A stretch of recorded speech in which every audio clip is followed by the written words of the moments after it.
Greetings, family. Welcome to your third episode of Monday Quality Talks.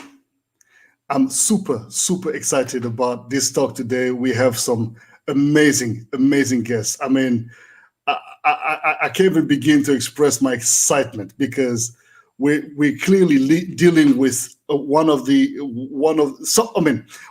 best panel I can dream of, and some of my favorite people, guys that I admire, that I look up to, and that I commend for their success, for their achievements, legends.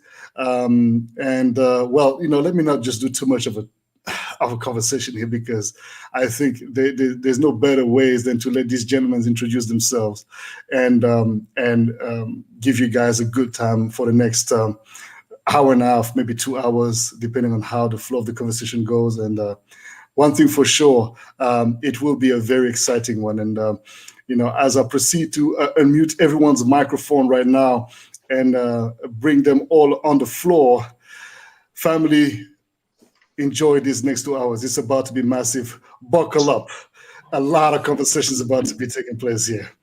Gentlemen, welcome to Monday Quality Talks. It's powered by Monday Quality Talks, my Monday shows, but it's Confinement Talks. Welcome, guys. How are you doing? Fine. Good.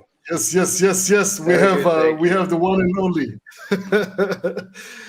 Brother Lono Brazil in the building. Brother Armando Cabral in the building. Brother Coréon Dú in the building. Brother Fresh Nunas in the building. And the one and only Bangandeka. Yes, indeed. We're here. I'm so excited. As you can see from the tone and the hypeness of my voice, it is such a beautiful panel. And it's actually a privilege to gather these gentlemen together under one, I wouldn't even go as far as saying one roof, because very busy schedules and just because. And I'm very fortunate and grateful for your presence. Gentlemen, shall I give you the floor to introduce yourself so that maybe our viewers can get acquainted with you guys for the next 2 hours? May I start with Brother Coréon Dú, if you don't mind? Give us a little. You don't have to say too much. Just a little. I'm Coréon Dú. I'm Coréon Dú. I'm internationally Angolan. So born in Angola, raised in diaspora. African heart. My work past 2 decades has been fully dedicated to bringing more visibility, not only to my work, but to those of the Angolan, Palop, and obviously to other African talent.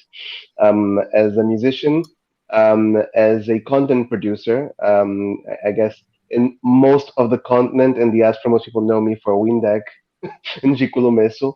As well as I Love Kodoro, and obviously with a project that is very near and dear to my heart, which is the Banda Model Management, where I've been launching careers of very talented young people from the Palop region and all over African diaspora for the past 10 years. Fantastic, yo. Thank you very much. That's a very exhaustive presentation. I like that. Brother Fresh Nunas. Yes, Fresh Nunas from Mozambique. Born and kind of raised, came here to Brussels when I was very young, like 9 years old. And then I went back to Mozambique. My father was working for the embassy here. Then we went back to Mozambique. Then later I moved to New York to study graphic design, where I ended up doing music, became a DJ, met Boddhi Satva in the circles of creation of Afro House or ancestral, all this kind of stuff. Advocate, like Coréon Dú say, always for the diaspora of African root stuff. I'm fashion enthusiast as well, but I believe mainly known for music. And while in New York, I met Armando when we were all figuring out this megapolis. And now I'm here with Badi in Brussels.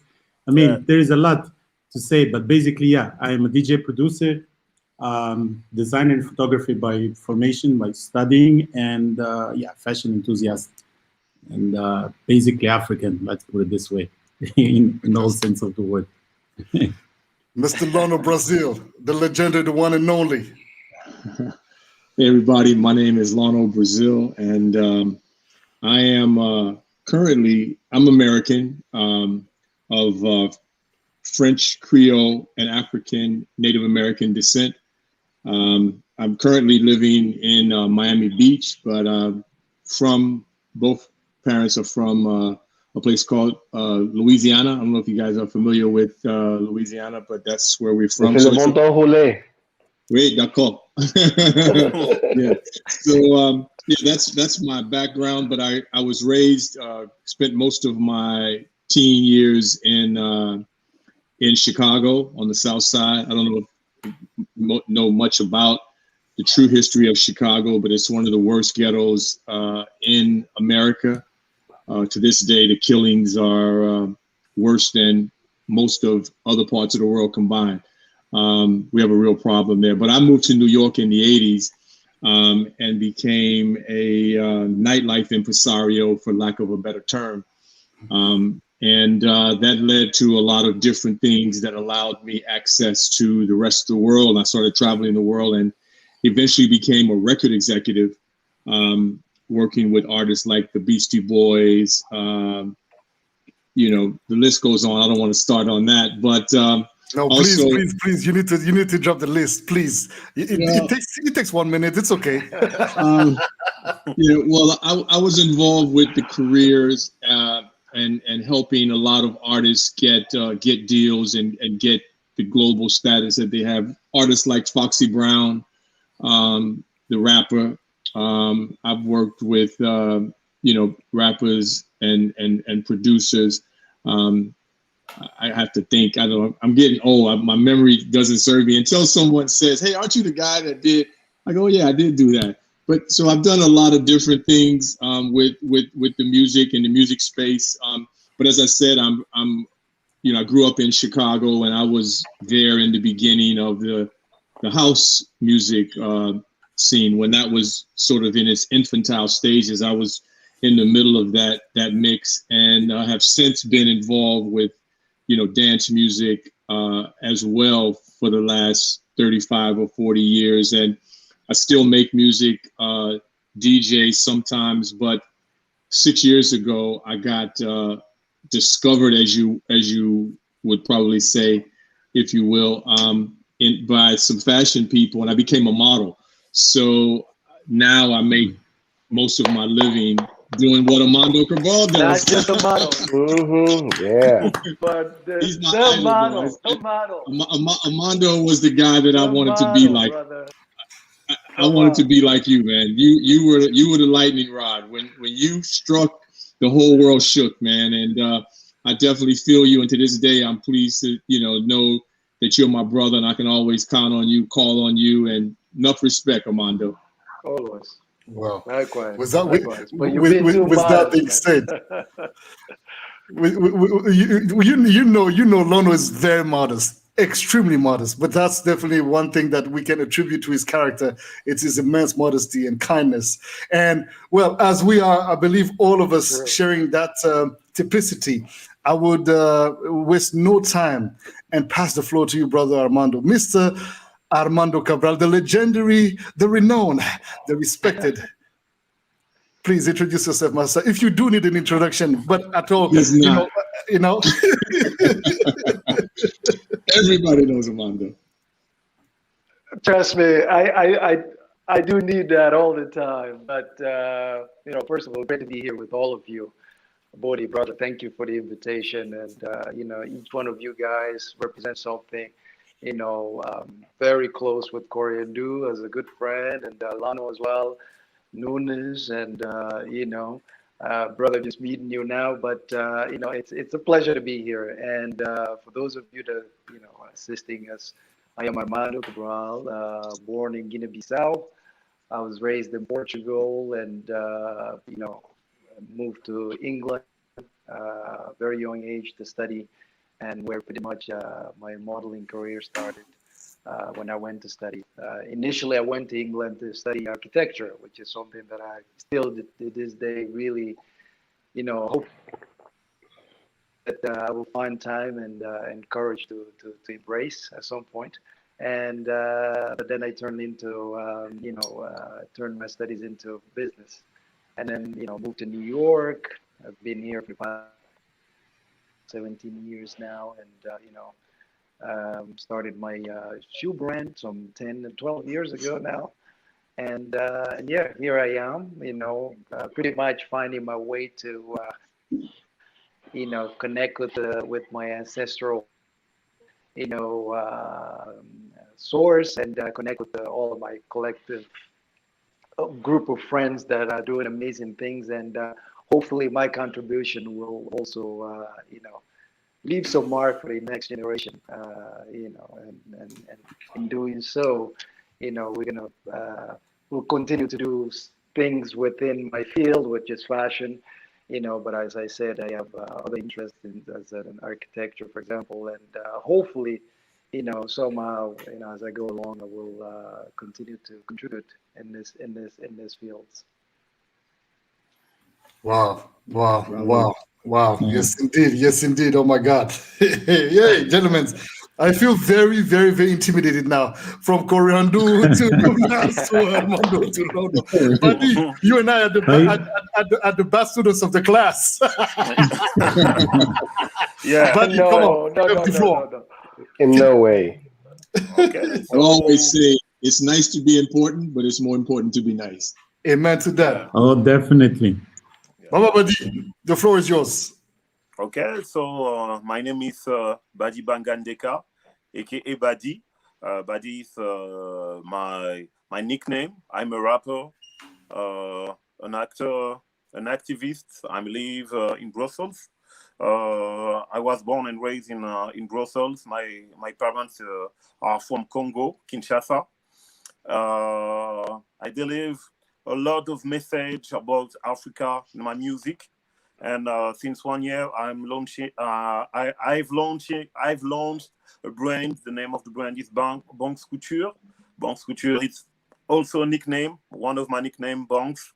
So I'm trying to put some memory into the fashion, because Banks Couture is it's a brand with the picture of my parents, like in the 70s in Kinshasa.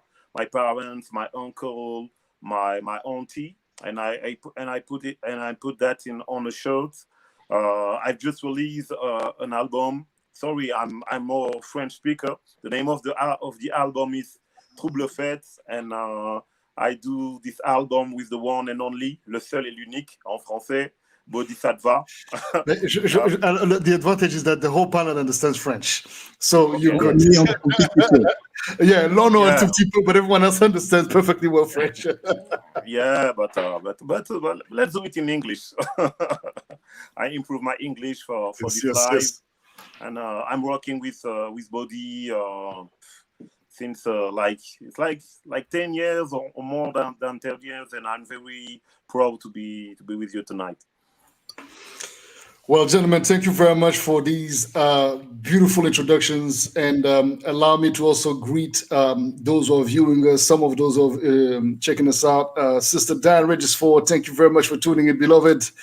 Sister Emmanuel, thank you. Tatiana, thank you very much. Everyone else, please don't be shy and jump in the comments, ask questions, and be part of the conversation. And without further ado, let's get right into it. Family, we've been hit globally for a year, and now it looks like it's going to be probably another maybe year with this global pandemic.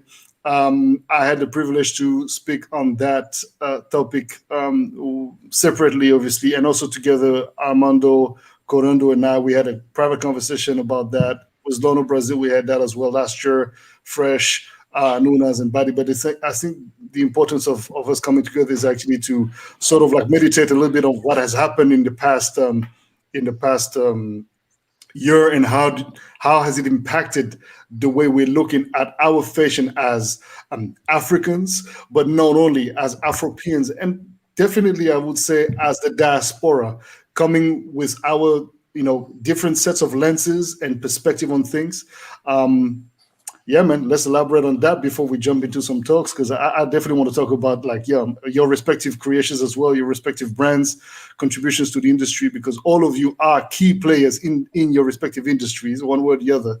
But yeah, man, how has this whole pandemic hit both the music industry, the fashion industry, and just overall the creative industry, according to your senses? What do you think can be some of the positive outcomes of it, if any? Well, I don't know if it's okay if I go first. Maybe age before beauty. You all beautiful. Oh, I'm the eldest statesman. I'll go first. Baba, no, please. You are our big Baba. The floor was going to be given to you first, but I'm glad you inquired. Please, the floor is yours. Thank you. Well, first and foremost, I think on a personal level, this pandemic has really, affected my life and my family. I don't know if I've told all of you. I may have told you, Armando, or you, Boddhi, but I have a 19-month-old daughter, born in Rotterdam. She was conceived in Lisbon, actually. When I was there with you, Boddhi, I met her mother. And so she was conceived in Lisbon, born in Rotterdam. And I haven't been since March, and she turns 2 in March. So I haven't been able to go to see her. I tried to get her mother over here. They won't let her in. My agency is helping. We have attorneys. It's all this red tape. I was told that if I tried to go and then I am refused and get a stamp in my passport, I'll never be able to get a work visa again in any of the European countries or anywhere in the world, which would basically take me out of the runnings for doing my job. So it's been devastating because, watching my daughter grow up, via FaceTime, it's really, really hard. She doesn't, last time I saw her, she was just kind of turning over. Now she's almost running. She's walking now. And that's been very difficult to accept. But I want to say also too, this has been very sort of mind-boggling as well, because I live in Miami, and when I see that other parts of the world, I talk to my friends in England, I talk to my friends in France, all over New York. I go to New York here and there. Miami is completely wide open. I mean, people like, locals, we wear our mask and we do our social distancing, but this is a tourist city. It's replete with tourists, and they come from all over America, all over the world. I don't know how they're getting in, but I see a lot of Europeans, and they're just partying, man. The clubs are open, the restaurants are open. It's essentially no pandemic here. It doesn't exist in Miami. I go out quite often. I go to the gym, I social distance. I go to the golf course. That's obviously social distancing.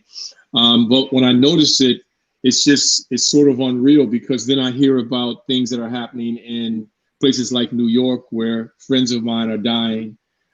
Places like England, where friends of mine are dying. It's quite mind-boggling. So I say all that to say that, this has really,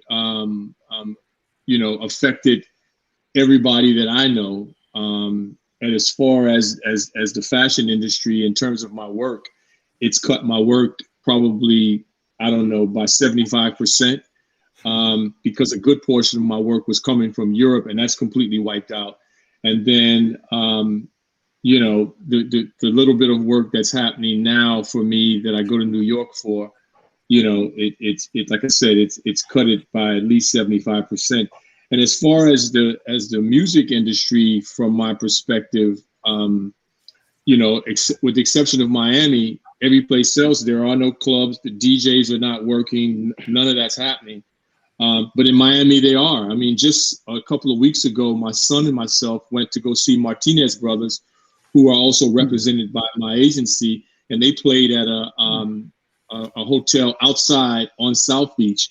And the party started at 3:00, and it was jam-packed. And by 10 o'clock, my son and I walked over there, and they maybe played about a half an hour, but the party got so packed, for some reason, the police came and shut it down, understandably so, because people weren't social distant. It was full festival mode.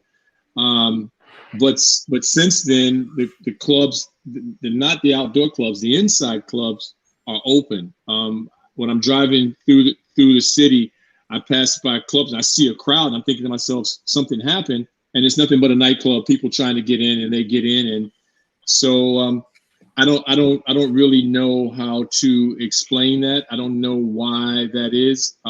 Like Brother Kwame Nkrumah said, everything is political. I assume that's the answer. Damn. First of all, Brother Lono, we're sorry about situation is crazy. About that situation with your daughter, man. That's pretty messed up, man. It's just it's heavy on the morale, but you know, yeah, man. We hold you in. I guess in I'll love follow up after Lano. Since we're go ahead, brother. Go. History, It's free. Come on, go ahead, brother. Armando, go ahead, brother. And stuff. And but you know, before I say that, I just have to say, I think Coréon Dú is one of the most versatile person I ever saw here. Within, you know, he filled the gap of every industry. So you know, we definitely want to listen to him and what he has to say. 100%. In all the industries that we're going to touch upon today.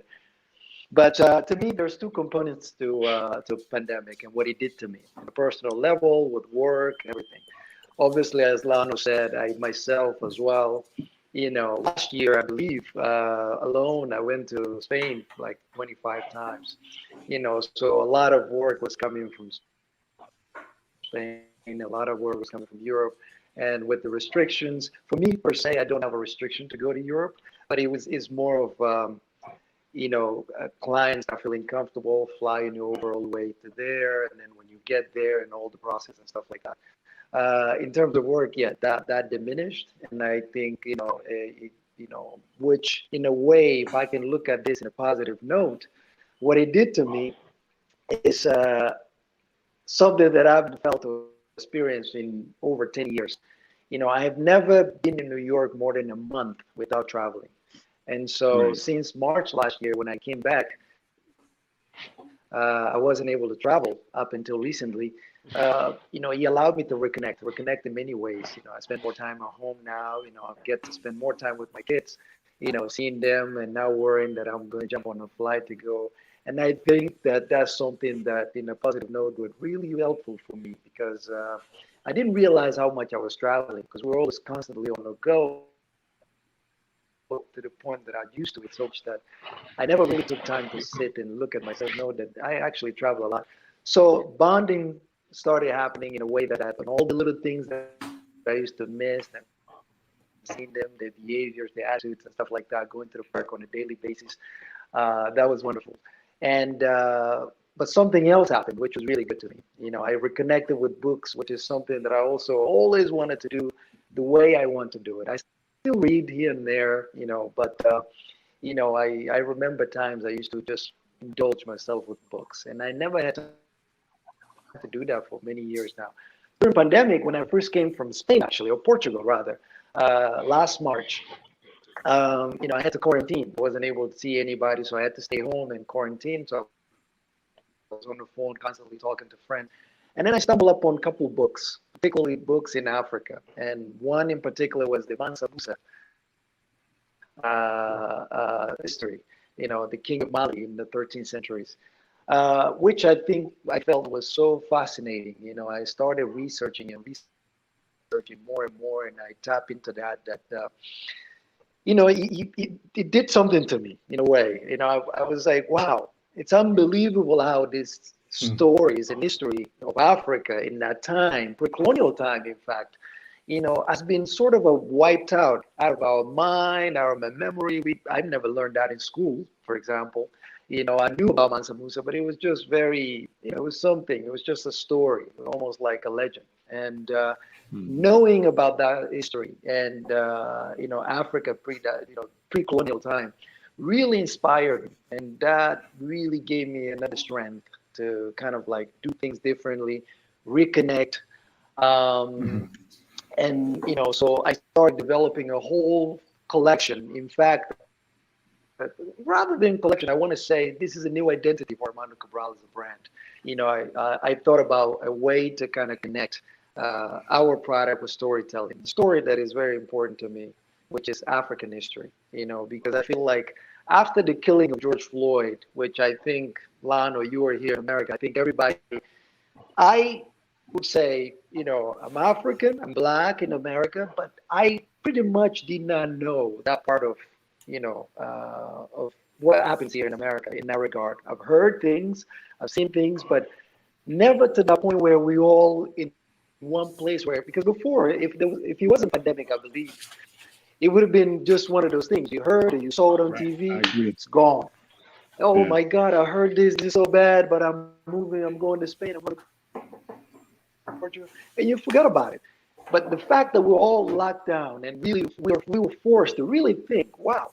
And to me, it was like, wow, this could have been me, could have been my brother, could have been my son one day, could have been my neighbor. And then you started to think, you know, what are you doing? What can you do to be impactful in your community? You know, I certainly don't want my son and my daughter to grow up not knowing their real history, you know, to be told in the different ways, and the ways that somehow was told the story. And so, you know, combining that time I had to research and understand about Africa during pre-colonial time and to the time of Mansa Musa and everything, you know, I really had some really great moment, and I was so thankful that I had the opportunity to sit down, recharge, reconnect, and somehow, you know, hoping that you know, the stories that we're going to tell will help people connect and force conversations, you know, particularly an international, a global history conversation that will probably be uncomfortable, but, you know, will make us understand things and 100%. make us hopefully somehow, you know, a little more connected and understanding that things just didn't happen from the bad, you know, beginnings. You know, there were some brilliance, 100%. you know, opulence, wealth, and, you know, education, and, you know, all of that stuff was part of our, you know, lineage and heritage that I think is important. So in that perspective, you know, pandemic in the positive side notes did well. Negative side, less travel, less connection with friends and family. All of my family is in Europe, in Portugal particularly. I haven't seen my father since March last year. And so, you know, it's tough. And then you have friends and relatives that have, you know, been affected with COVID and, you know, death and all that stuff. So it's crazy to put in this type in the best way to describe it. It definitely is, brother. It definitely is, and as you well pretty beautifully put that inspiration of yours that really came as a result of the trauma that we all went through as we were exposed to, you know, the brutal killing of the late George Floyd, and how it triggered your creativity to actually connect even deeper and more with your roots. You know. Brother Coréon Dú. Yes. I believe we had this conversation, you and I and Keisha, a couple of months ago in Lisbon. Yeah. Go ahead, about the industry. So actually, before I start my spiel, I will actually talk about probably, well, as I think most people who are or who decided to be based in any African country, especially a PALOP country or a smaller, because the thing with PALOP or the Portuguese-speaking African countries is that unfortunately, because we are smaller in size, not in culture or dignity or anything like that, we're often excluded from many conversations. And especially, we're excluded from a lot of financial regional conversations because the larger markets are kind of the obsession, both locally by local business and by international business. So right now, obviously, it's all about West Africa, both the Anglophone and the Francophone. And then Anglophone, actually, and Francophone Africa are kind of always I would say, the place to go when anyone wants to do business. Therefore, they're always a little bit more of a priority when you talk about any industry, but the struggle is the same. But that being said, before explaining what I would like to explain about what I do, because as I mentioned, as someone who decided to, I grew up in the U.S. Interesting. I was very briefly in Portugal, and I will have to say that when I was in Portugal, though it was a very short time. It was from ages 8 to 10. I was very lucky because there's quite a few close calls in my direct circle, especially family, of police brutality. That is, white Portuguese police against family members of mine. I will not reveal which ones they were, although it was big news back then, just for their own privacy. But it has happened, and I'm very fortunate that my family members, because it was multiple, survived that incident. Although one of them was in the hospital for a very long time, and I think as a child, that kind of informed me because I was maybe 9 or 10 years old at the time. How unfortunately um, how my skin tone is perceived and how the skin tone of people like me is perceived is seen in the world. But I was also lucky enough to have come from a place where we were taught to be proud of our culture and our identity. I think that is one thing that's very particular to Angolans, especially Angolans born, I would say maybe in the 80s and 90s, is that we're kind of, I guess, since the generations before us kind of fought for it was that whole independence and liberation movements all over Africa in that part of the 20th century. They kind of instilled that we have to be proud. You should be proud of who you are, of coming where you come from. And I never quite lost that, and that really inspired me in my work, especially when I went back to Angola in 2006. I started doing multiple things organically because every African entrepreneur has to have multiple streams of income, and if you want to be in the creative field, you kind of have to, because you would not survive doing only one thing as you would maybe in like a different market. Because a lot of my friends who are in other markets, especially in the northern hemisphere and even in Latin America, have the luxury of only being able to do one thing. When you are in a place like Angola, there's no such luxury. So currently, when the pandemic hit, I actively work primarily in the television industry locally, as well as in fashion. Yes, although I do design. My main focus in fashion is still model scouting and management, particularly scouting and training models from the Palop and African communities to launch their careers. In TV, I'm still very quite involved in TV production. And obviously, my part time job is a musician. So, starting with the music part, no tours, no speaking engagements. So that I think kind of set the tone for things. For my work, in the work that I do with models, the most heartbreaking part for me was that in fact a lot of people with lots of potential were not able to work because obviously, even though, for instance, in the later part of last year, the last quarter of last year, when a few digital fashion weeks started, and a few campaigns kind of took up again. Sadly, most of them do not happen in our region. A lot of them do happen in Europe, in certain parts of Asia, in the US, etc. And most people were not able to get a visa. We all know that in the US there was a move to not allow new visas to be issued, which was kind of tough even for people who were working there because they were kind of concerned and didn't know whether they'll be able to continue working there or not. But luckily, a few people were kind of able to make it there or were there already.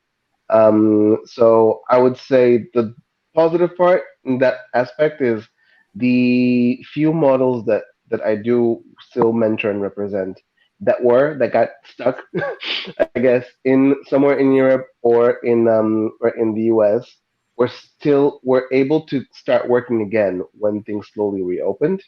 And I will have to say that because because of, I guess, the visibility of the tragedy amongst George Floyd's death and many other of the victims of police brutality that target specifically, black folks, black men, women, trans people, etc. I think a lot of big companies kind of saw that they have to hold themselves accountable of how they deal with representation. Some are doing a better job than others, but at least they're starting to try, and I think that has provided some opportunities. There's still the issue currently of a lot of the talent, although I do get requests from like clients, casting directors, etc., who would like to work with certain people, but they're kind of stuck in like Angola and Cabo Verde and South Africa, etc., because they literally cannot get a visa to get out of where they are to go anywhere else. And so that was an issue. On the TV side, it became even trickier because my work is not only producing, but I design and do creative direction of channels. um, so kind of because I was kind of doing the creative of and managing a team of about 200 who are making like 24-hour television. And obviously, with all the rules of social distancing, not only a certain amount of people can be at the studio. The special requirements that people need now to even to do like field pieces when you're filming something. It's a little bit of a challenge, and then there's also, I think, the part that kind of irritates me, but at the same time also presents an interesting opportunity. Is that I think for the first time, all of those African parents that thought that creative professions were frivolous, unnecessary, and irrelevant, guess who's keeping you sane during the pandemic and who's doing it now? It's all the artists, the TV professionals, the journalists, the fashion professionals, etc. Because we're still here, sharing our energy with the world, and it's quite interesting that people finally started seeing the value of a lot of what all of us do. But the big issue is, although the value is seen, before the financial part was difficult because even when people saw value, they didn't really financially back it up. Especially in many parts of Africa where they kind of just expect things to happen. They expect TV to happen. They expect film to happen. They expect fashion to happen. They expect music to happen. They don't know where it comes from, and they don't always want to pay for it, but they still expect it to happen. So that, I think, becomes a little bit trickier, especially because I am coming from, as someone, although a lot of my work has been getting some international visibility, my primary markets are still within the African continent, and I think that's that's the I think the conversation that we need to start having and looking at. Yes, Yeah, we're our gonna work talk is on that for valuable sure. and we're creative, but we all need to also start making some money Gotta pay some bills. Families need to feed themselves. Right on. Of professional creatives. Wow, wow, wow, wow, wow.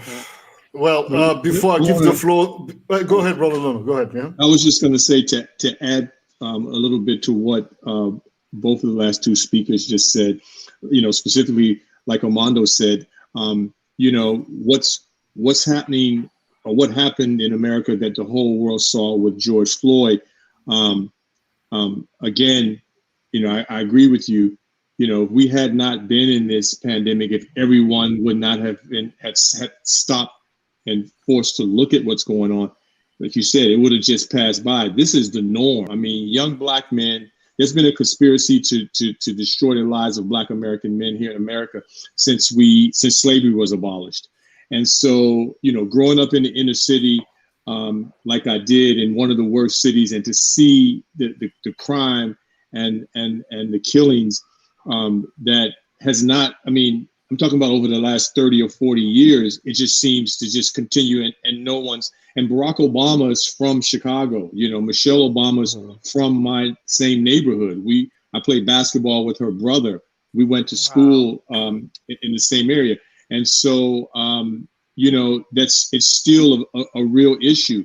But what I will say is that it did definitely, from my perspective, especially as it relates to the fashion industry, as Armando said, a lot of the clients now who otherwise probably didn't know or paid no mind, definitely have become more conscious of it, and I'm starting to see a difference in how some of these brands are casting for their campaigns and things like that.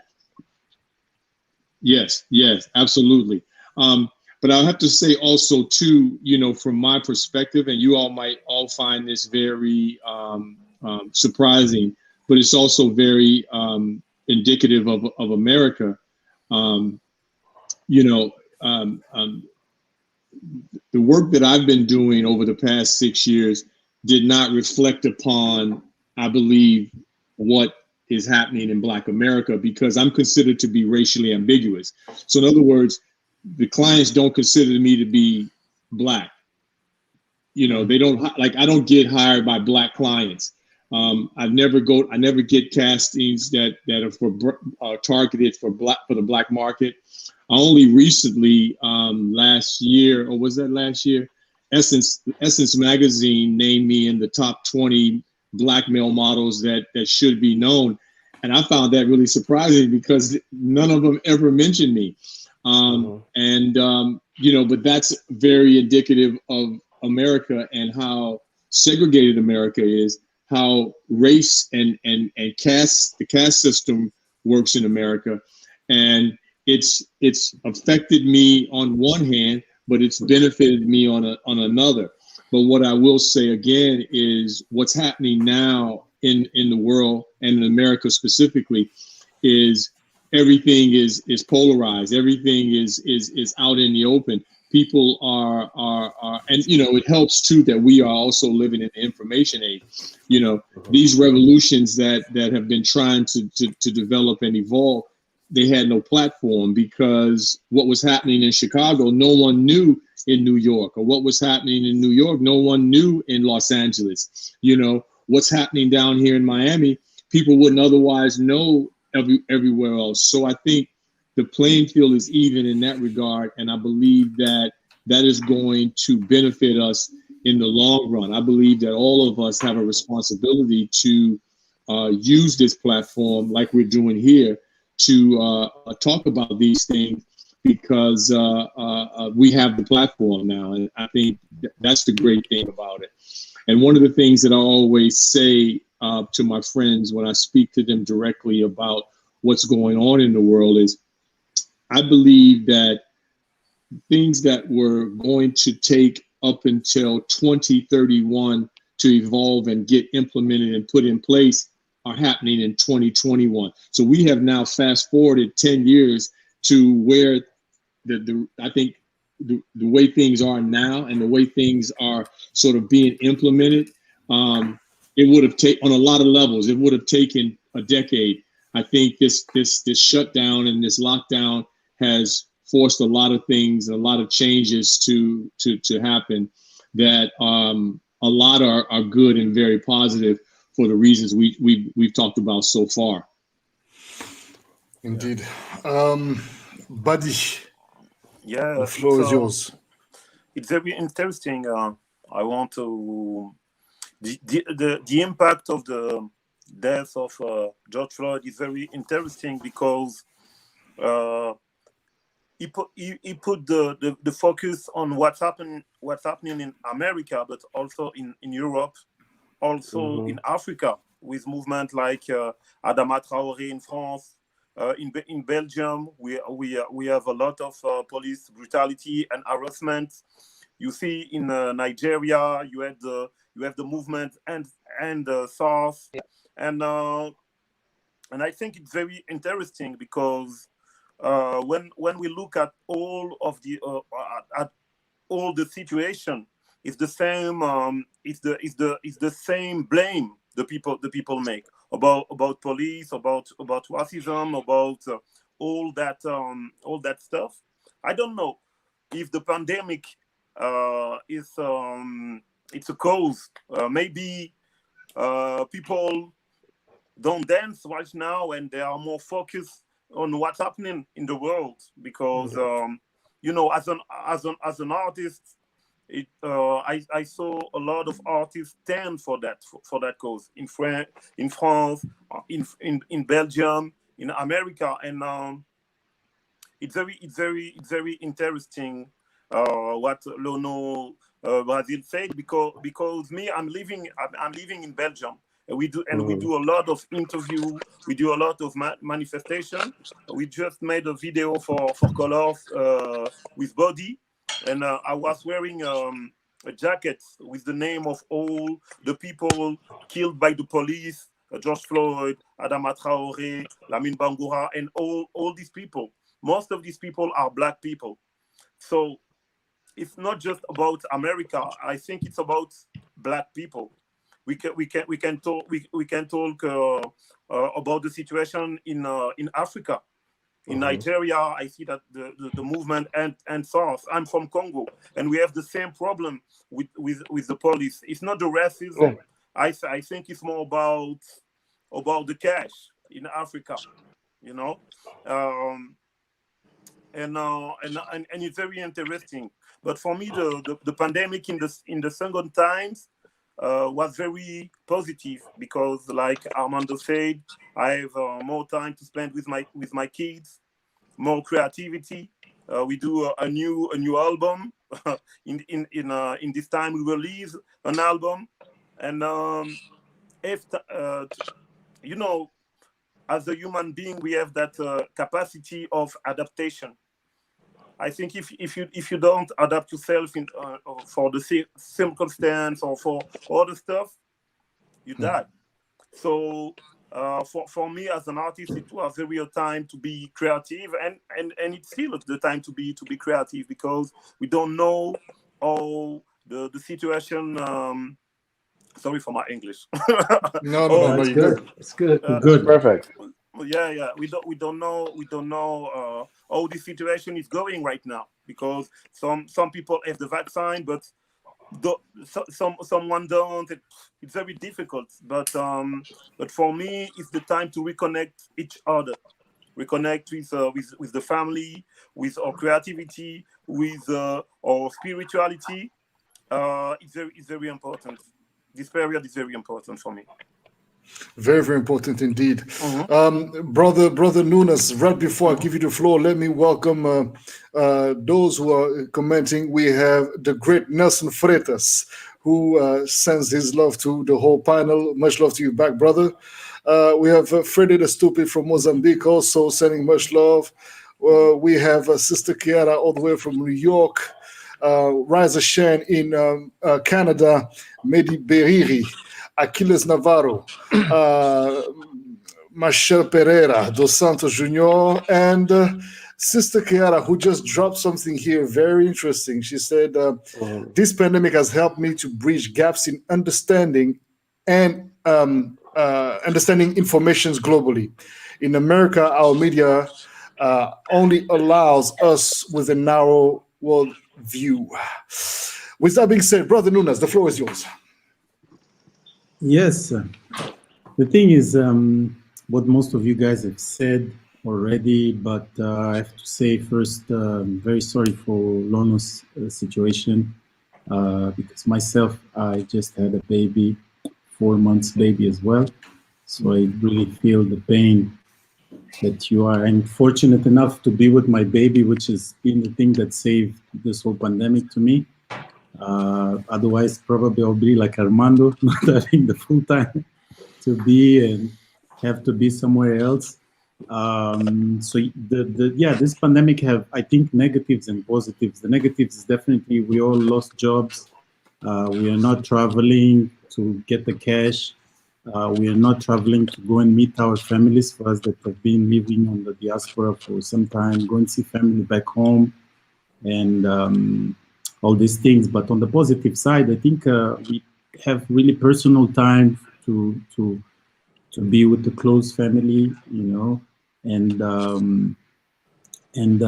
also to think for ourselves, what do we really need for ourselves, what is really important for us. And again, in my case, I'm very lucky. I've been healthy, and changing my diet, focusing, try to do sports again and things of this nature. But that's pretty much, like I said, you guys said it all.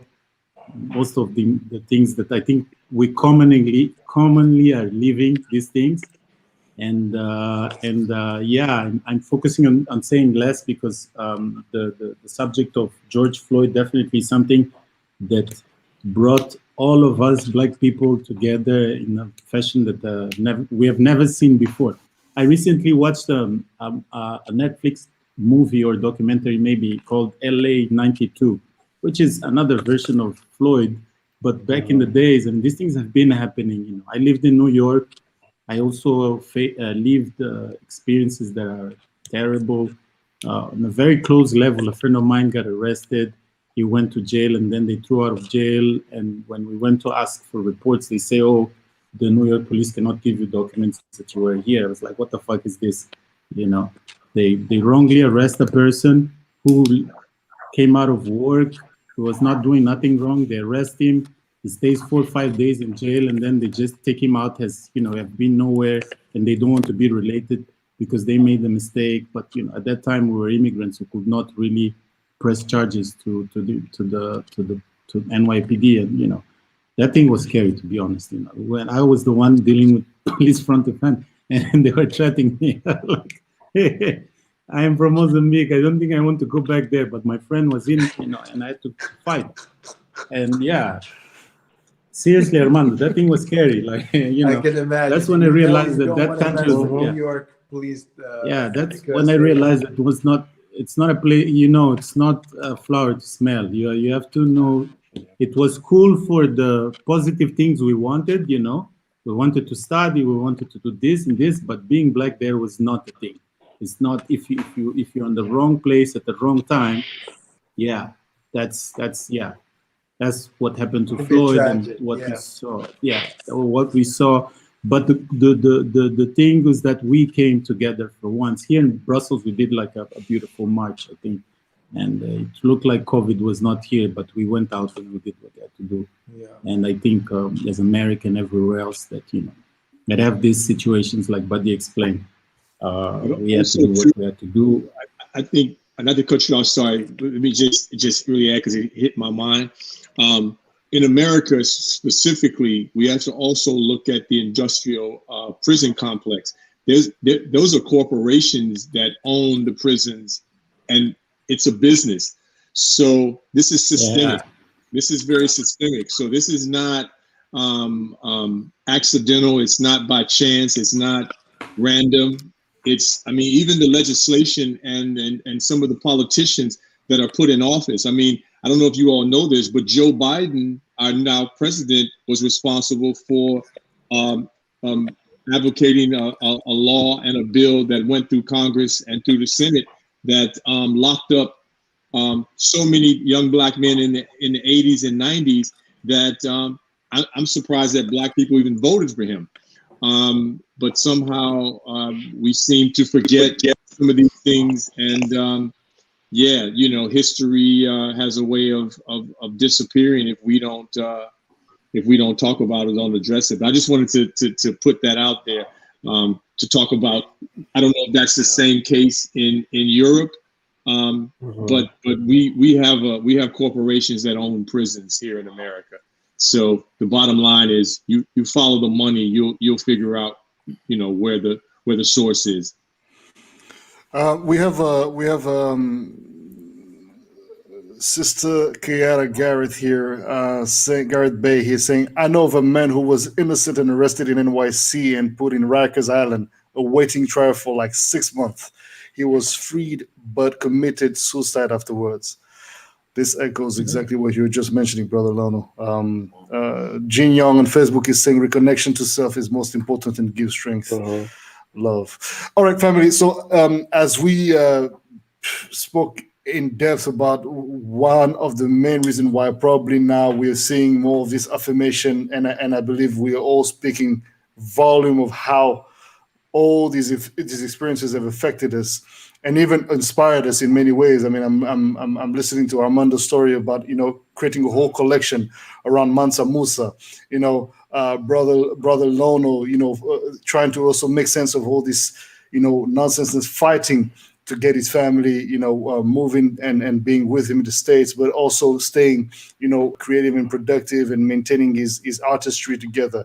Brother Coréon Dú trying to like figure out how we can, maintain the same level of delivery with the missions that are bestowed upon him and he's entrusted with, and having to deal with less people, less capacities in terms of what he probably used to have before this whole pandemic hit, but also giving him more time to actually maybe Brother Coréon Dú release an album in the meantime and give us some beautiful vibes. In the meantime, we also did the same with Badi. We also released an album together, Trouble Fête. It's Badi and Boddhi Satva. We had the chance to. I mean, we would have never had a chance to be on freaking Colors had it not been for this pandemic. I mean, I remember us talking about that before we even started really doing the album, and we're like, oh, these are things we were dreaming of, and then it manifested. So I think this year 2020 helped us manifest. I mean, Brother Nunas, I remember you and I in Niamey, Niger, talking about like, doing a couple of stuff together. Even as a matter of fact, coming up with the concept of urban African rituals, and talking about fatherhood, familyhood, etc. And look at you now, you got a beautiful son, 4 months old, and bro, I mean, there's beautiful things overall. I think that the most important is that we're all alive by God's grace, and even though we've lost many, and there's many more to be lost, unfortunately, we're still going to be standing firm. And as we look into these events, inspiring us in so many ways. I want to echo something that is very interesting that Brother Lono said that actually I wrote down. I'm taking a lot of notes from what you guys are saying. They're connected. The racial ambiguity is something that I think we don't speak much on, especially as Black people or people of Black descent, of African descent, melanated and less melanated. That's a very important topic. Especially between us men, we don't have that conversation as men, because there's a thing. I don't know if it's an omerta where we feel like, we dudes, it's okay. It seems like it's very important to hold this space for us as men to be able to talk on that, and also how come, and this will echo very much a conversation that Coréon Dú and Armando and I had, where we seem to want to always kill our heroes. Those we called friends. The moment we see them succeeding, we want to take them down.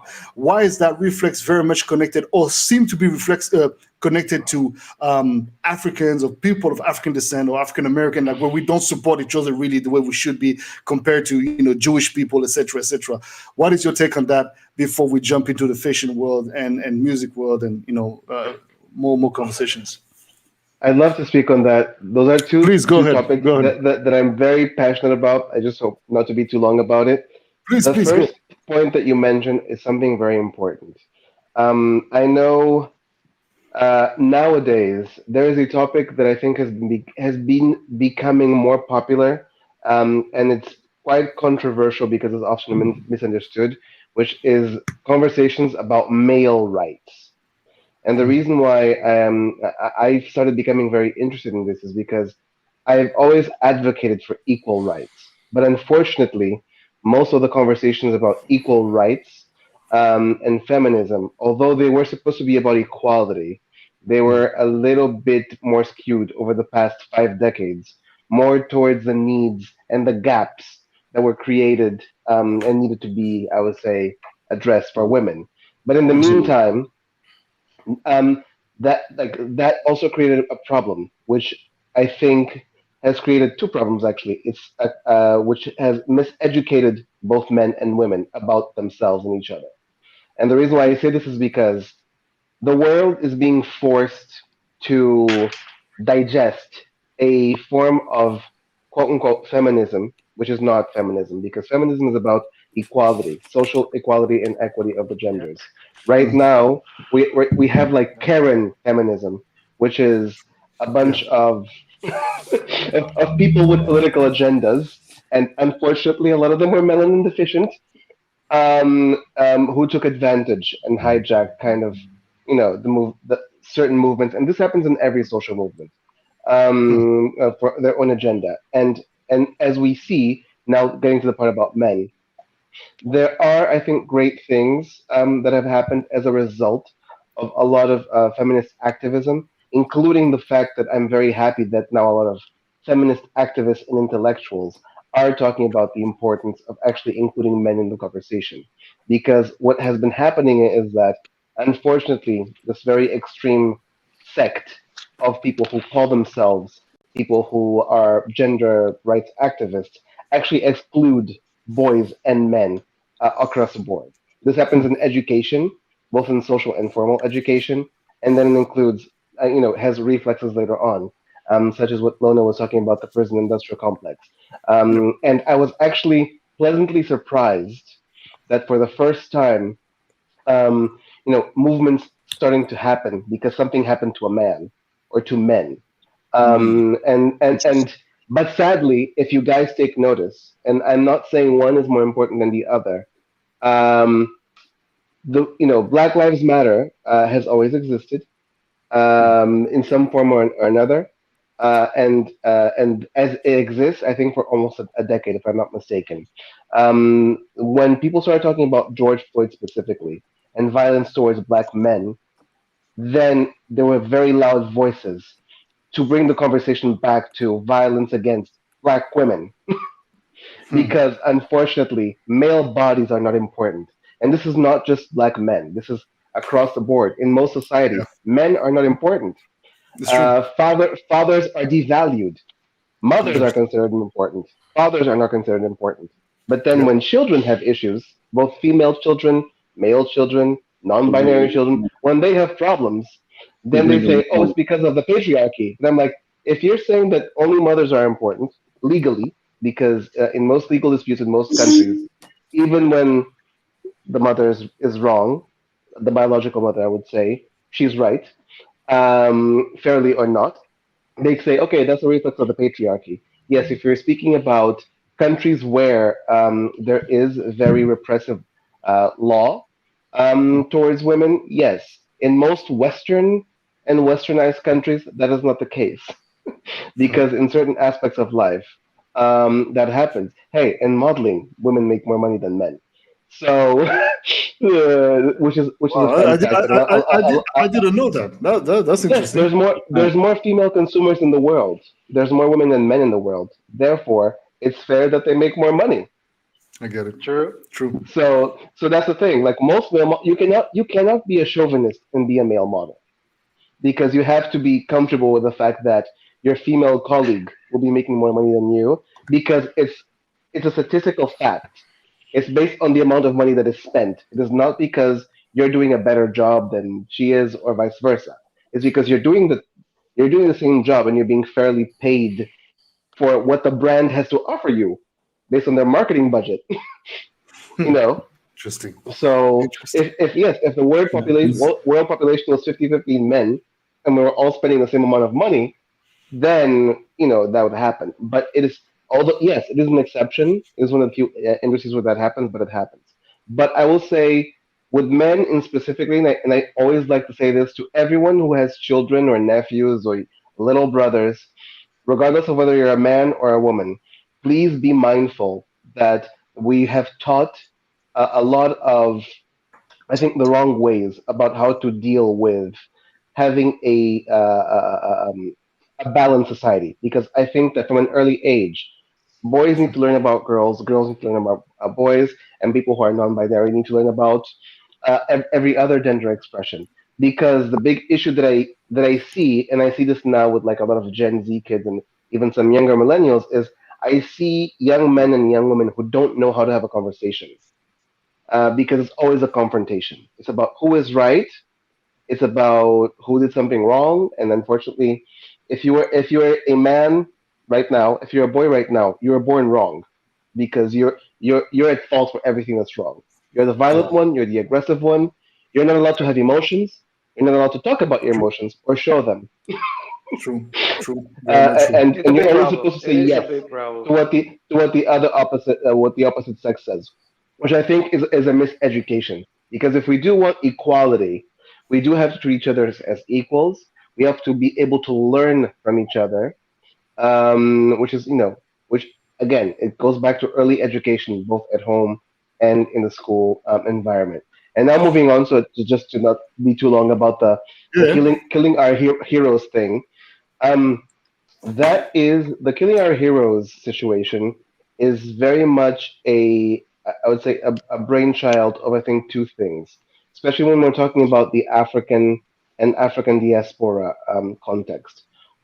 One aspect of it does indeed have a colonial, raison d'être. Hmm. Because let's not forget that in order to keep non-white people, and this extends to other ethnicities as well, non-white people complacent, you had to keep them fighting each other.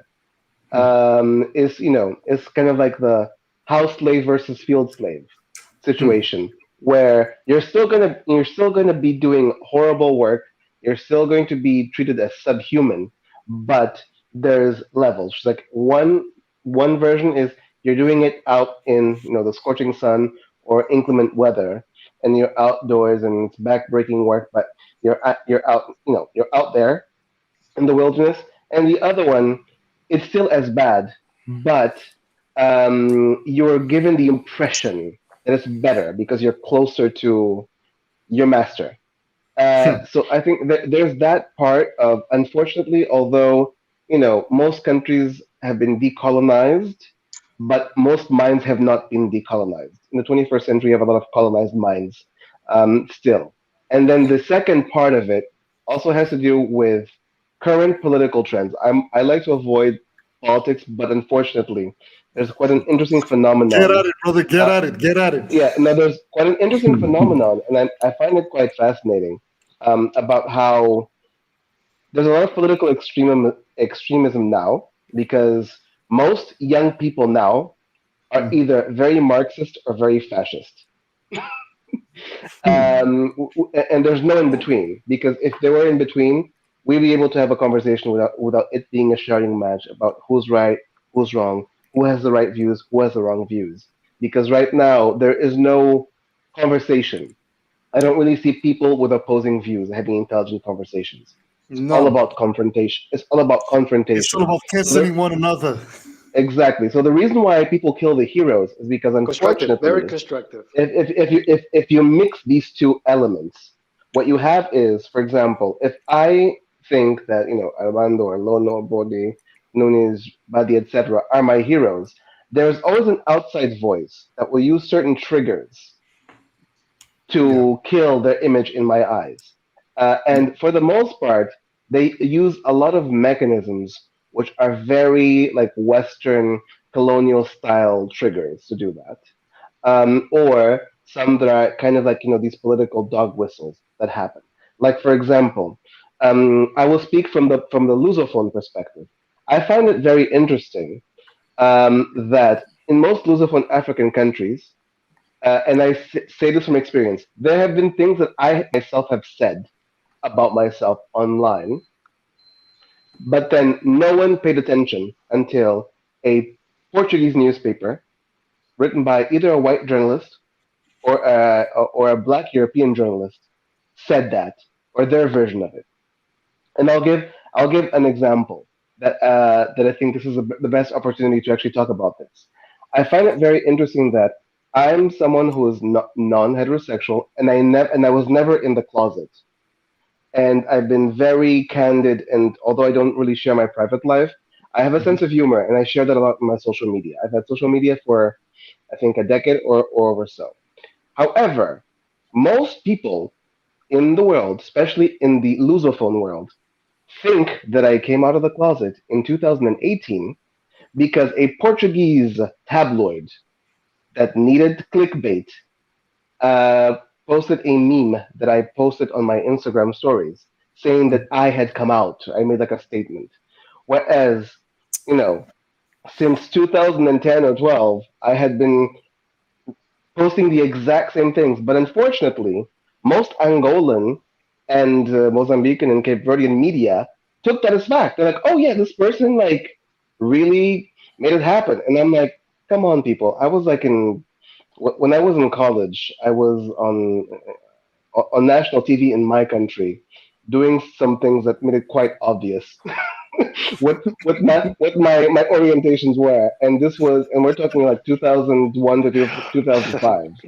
So I find it interesting that even when I say something myself, it's not valid, but because again, massa said something, then it's true. Yeah, that's very true what you're saying. That's very, very true. And let me give the floor to Nunas to rebound on that. Nunas, please give us your insights on some of the things that Brother Coréon Dú just shared with us. And yeah, just talking about killing the hero and all that.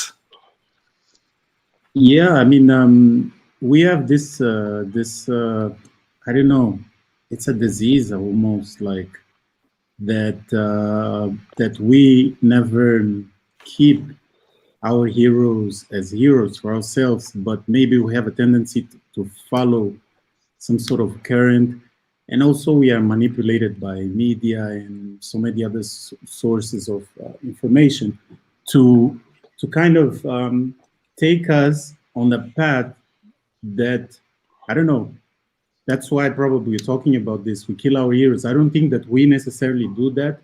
We are somehow probably driven or manipulated to react in a certain way. That's why probably Coréon Dú also mentioned that most young people today are either Marxist or fascist. I mean, why that? Why are we doing that? So I probably think that it depends on the seed, how the seeds are planted, that make these branches or trees grow in us, and we don't even realize, and then therefore we are killing our heroes. As far as supporting brothers, it goes on the same wave. I feel that a lot of people that do great things, some people alive, they just they're forgotten if they are not in fashion anymore, if they are not on the right channel, if they're not on the right magazine or the right stages to perform. We tend to not support them anymore, and it's very sad. It's very sad to see these things happening in our Afro Black communities. That we don't stand for our own values, and we are easily manipulated in this ways. And the funny thing is that the manipulation is surprisingly intoxicating even people that we would believe educated. And on that, brother Lono. So yeah, go ahead. I wanted to say something because this isn't I'm speaking from, I think I'm the only American on this panel, right? I'm an honorary one. I'm Angolan, but I grew up in the U.S. I was there since childhood until college. What city? I'm Virginia, New York. Falls Church, Virginia. Where's that? DC area. Yeah. Well, what I wanted to say was that two things on the subject of what I think is one of the reasons that men of color, African Americans here in America are so self-destructive is two elements. Once the abolition of slavery, which was to introduce capitalism, when the powers that be and the people behind the curtain, as I call them, decided that they wanted to introduce capitalism, the only way that was possible was to abolish slavery, and so that they could world trade and work with countries who were, if they were against slavery, then fine, we don't promote slavery. But it actually enslaved African Americans, the abolishment of slavery. But also there was a gentleman by the name of Willie Lynch who lived somewhere near Virginia, I do believe. And he was formerly a slave owner. His family had history in slavery. And what he did was he drafted a document. And in this document, he took it all around the South and gave it to all the slave owners and former slave owners. And this document was called the Willie Lynch Letter. And what it did was it spelled out a way to keep African Americans keep African Americans down, and to keep them fighting against one another. And what it talked about was if you pit the young against the old, the light against the dark, the tall against the short, anything where there was a difference, you know, if you were, you know, from this side of town or you were from that side of town, these were all reasons enough to pit people of color against one another in order to get them to stay suppressed. And I have to say personally, I believe that when I discovered this back in, I want to say this is probably the mid to late 70s when I first became aware of the Willie Lynch Letter. And I have to say that for me, it resonated because, and I see it still to this day. And it goes back to the point about you know, my experience as a model, which is very short-lived. You know, I've only had about a 5-year run before the pandemic, and who knows where it's going after. But and this was also well before any of the Black Lives Matter movements and things like that. That's not what promoted, I think, my ability to work for the variety of clients that I was able to work with. But the point I'm making is that you know, you guys can all look it up. I suggest everyone that's listening look up the Willie Lynch Letter and just read it. And it speaks directly to a lot of the reasons I strongly feel America was able to keep the people of color suppressed. But isn't that interesting? Whereas this is also obviously being seen and resonating deeply with our, you know, diaspora and African communities even back home on the continent. Badi, can you speak a little bit on that? Because I know you're very, very, very in tune with the topic as well, just like all of us. But you know, you and I had some conversations on that in that regard. Can you echo maybe what Brother Lono has just shared here? Yeah. But for me, there is 3 questions. Mm-hmm. What's the definition of a black man first? What's the history of a black man? How to raise a black man? Because, you know, we're talking about ambiguity, you know? What's a black man? It's hetero, homosexual. What's the history? Is an African or Afro-American from the West Indies, from Africa, from the diaspora? You know, that's there is a lot of question, and the problem with all that question is I give you an example. I was born and raised in Brussels, so in Congo we are speaking a lot of language, but the most known is Lingala. And if you don't speak Lingala, some people are gonna say to you, "Oh, you're right because you don't speak Lingala." You know, that's a problem. Or you don't eat fufu. Oh, you're right because you don't eat fufu. Oh, you know. In fact, that's all I grew up. You know, and I was like, oh, I have to speak Lingala. You know, because I'm a black man. I have to eat fufu because I'm a black man. You know, and it's the same stuff with the history. You know. We go to school, and in school they are saying, oh, you know, Charles de Gaulle is the savior of Africa. Because okay, and I'm like, oh, Charles de Gaulle. Armando was talking about Mansa Musa, but Mansa Musa. Yeah, but we don't learn anything about Mansa Musa in the school. You have to read a book. There is I don't know how to say that. There is a word when they say, if you want to hide something to a black man, put it in the book. and you know, that's a real problem. And that problem leads us to killing our heroes, because what's the hero? The hero is the person that disturb the system. The hero is the person who's changing the narrative, you know? And that's the reason why we kill our heroes. Because sometimes it's about the power, Positive. Amazing. sometimes it's about the cash, but in fact, it's about the misunderstood, you know? Because they kill Lumumba, they kill Sankara, they kill Gaddafi, they kill Malcolm X, they kill Martin Luther King, you know? In fact, in fact, that's the real problem. We don't know ourselves, because when we kill our hero, we are killing ourselves. So for me, that's the real problem. Yeah. Okay. Well, I dig would that. love to. The floor is yours. The floor is yours. You here. It's yours, brother. It's It's yours. heating up. It's heating.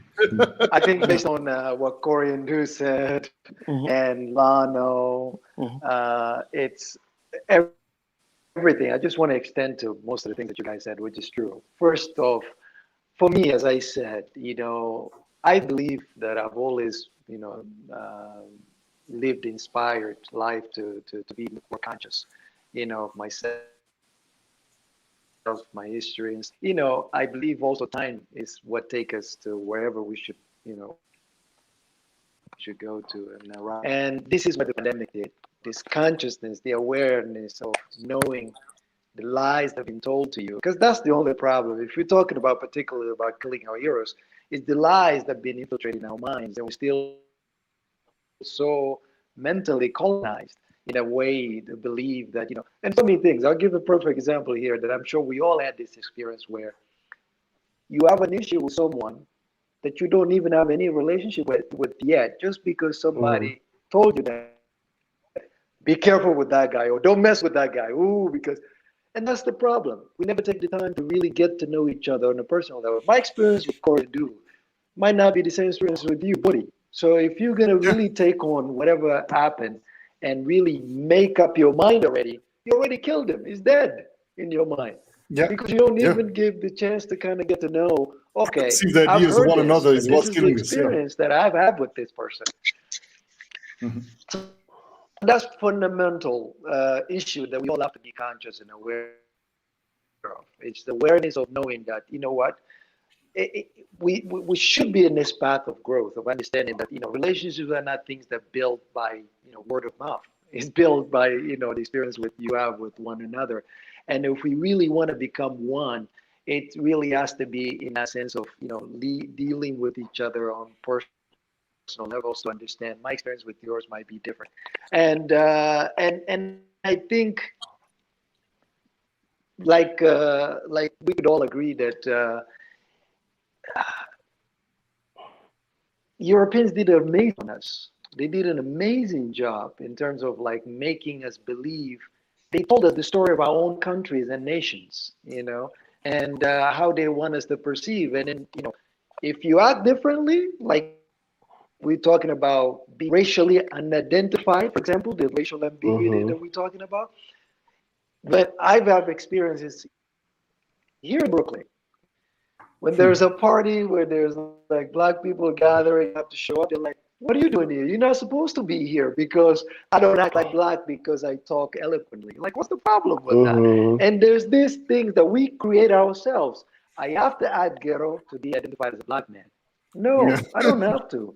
And so it's the perceptions and the ideas, the things that we need to really, and when you look at it, it's a problem that's been given to us that we haven't really put the work to kind of understand that, that was all mind trapped. That in order to move forward from that, we really have to see each other from one lens. We all equal, we all men, and we all humans. And, and I personally think, even not talking about racial thing, we have to look at each other as humans. That's the first fundamental. When you come from that part, then you should be able to really identify preferences and choices and behaviors and attitudes, which is really what we're lacking.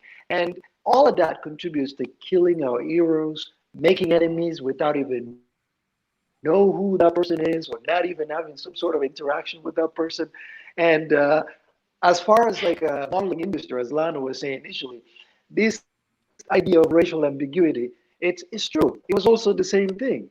They probably will look at you, they're like, oh, let's call Lana because it will fit perfectly between the light-skinned guy, the black guy, also black, the exotic, and there you are. You know, they don't have a box for you, but then they're like, yeah, but if he's there, he's not Caucasian per se, but he can fill the gap of all these other things. And you know, it's just something that I think, you know, with this consciousness, with pandemic. Yeah. Sorry, Lana, you were going to say something. I was just going to say, no, to your point, you know, the funny thing about it is that if you look at the way they book models here in America, because I don't know very many African Americans that are successful on the level of, say, you and I. There's not that many. You know, most of the models that work on the level that we are not typical African Americans. You know, and the irony of my situation is that I've never been paired with a woman that was an African American woman. I'm either paired with an Asian woman or a white woman. It's some unwritten rule. I don't know who had because you exotic. That's what it's not. Well, I can kind of speak on that just from an advertising perspective, and especially with the US. Is that unfortunately a lot of times people forget that when models are hired to do like especially like campaigns, you're not there to reach out to people who look like you. Which is why they always look for people, regardless of ethnicity. It's quite interesting that most agencies, especially like in the US and Europe, always look for people that have features that kind of can go cross race, regardless of your skin tone, regardless of whether you're black, Asian, etc. If you look at it, they look at, okay, how will these person's features translate to people across various ethnicities? When you look at a market that is as multi-ethnic as the U.S., that's why you have a lot of. I'm quite sure both of you have a lot of young white boys who want to be just like you when they grow up. They don't know why exactly it is. Why exactly it is? Like they want to be models just like you, but there's a reason. We're not typical black men in terms of like Armando said. He doesn't act ghetto. I don't act ghetto. I'm from the ghetto, and no one believes it. Everyone's looking at me like you can't possibly be. And I've had the same. And it's quite funny that I've had the same experience you guys are talking about in two different places. So both in the U.S. and in Angola, people always told me I sound white. Right. Because when I got to the US, I still, I came from Portugal, so I still had a Portuguese accent with a British twang. And a lot of my behaviors were Angolan.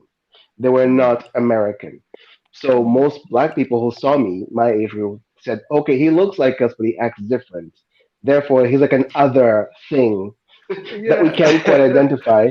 And then white people had the same issue because they're like, okay, it's someone who is black.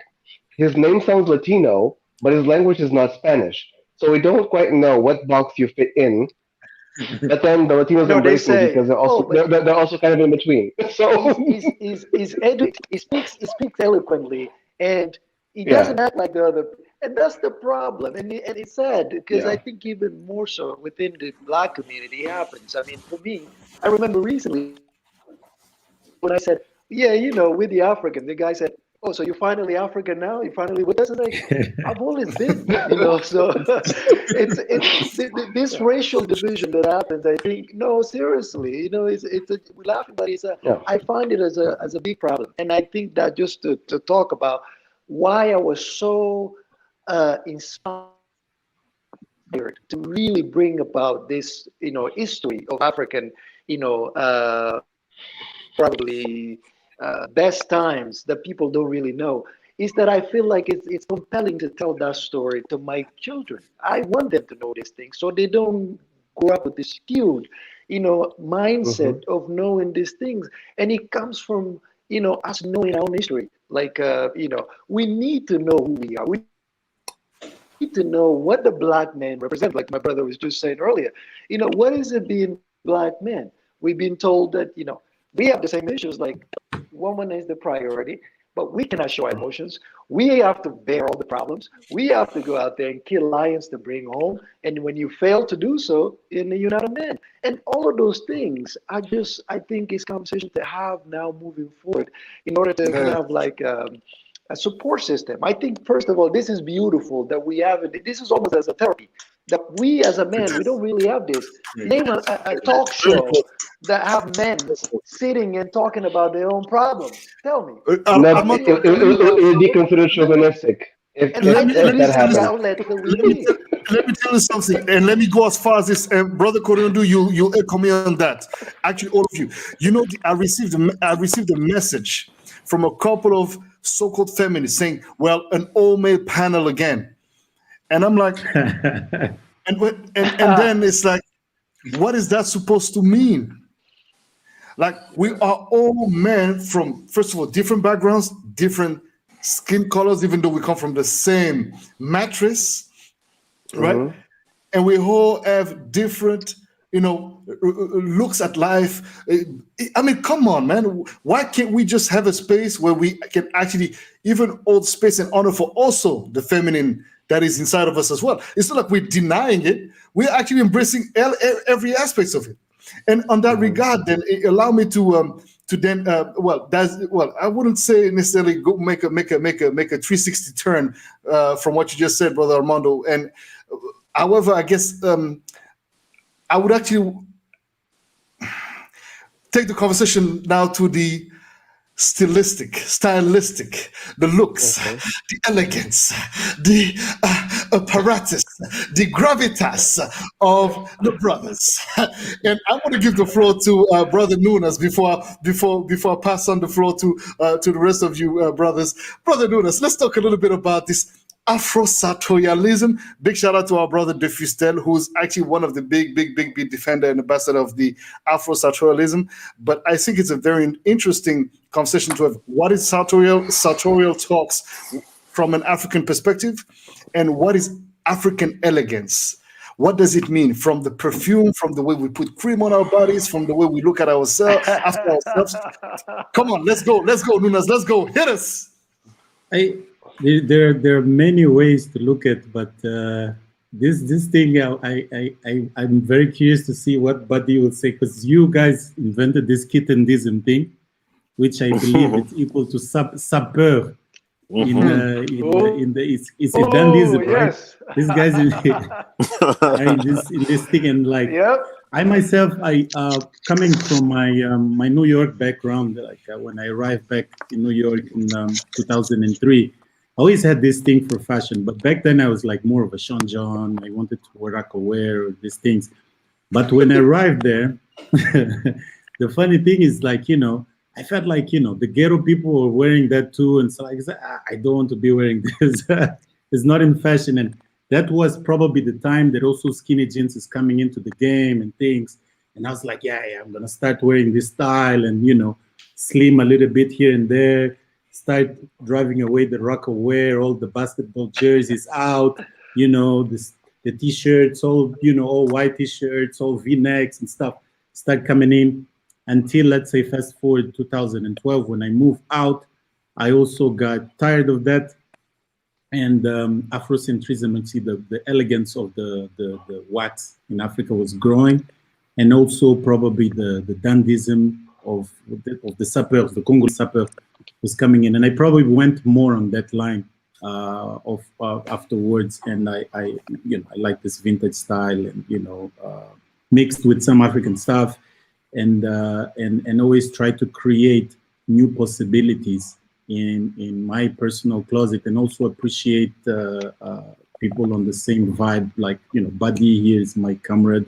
Definitely, we here in Brussels, we always like to hang out and do what suppers do. and that's pretty much my man. That's but go ahead. Mm-hmm. I want to get to Virgil Abloh all the way up to what they just dropped with this new Louis Vuitton collection, and especially that market where you see a lot of people, because from the top, that thing looks like Congo, man. Looks like this suppose in Congo at Grand Marché or something, everybody passing and I mean, not saying that that's what it is, but to me, it really brought me a lot of what these suburbs are doing to us black men. Let's put it in the fashion world. I think it's quite impressive what they created and they keep on doing. But yeah, I'll pass it on the ball to the pros. You guys are the guys. Brother Lono, can you speak on that, because you also came from an era in time where you literally rubbed shoulders with some of the greats. I mean, you said it very beautifully in your introduction.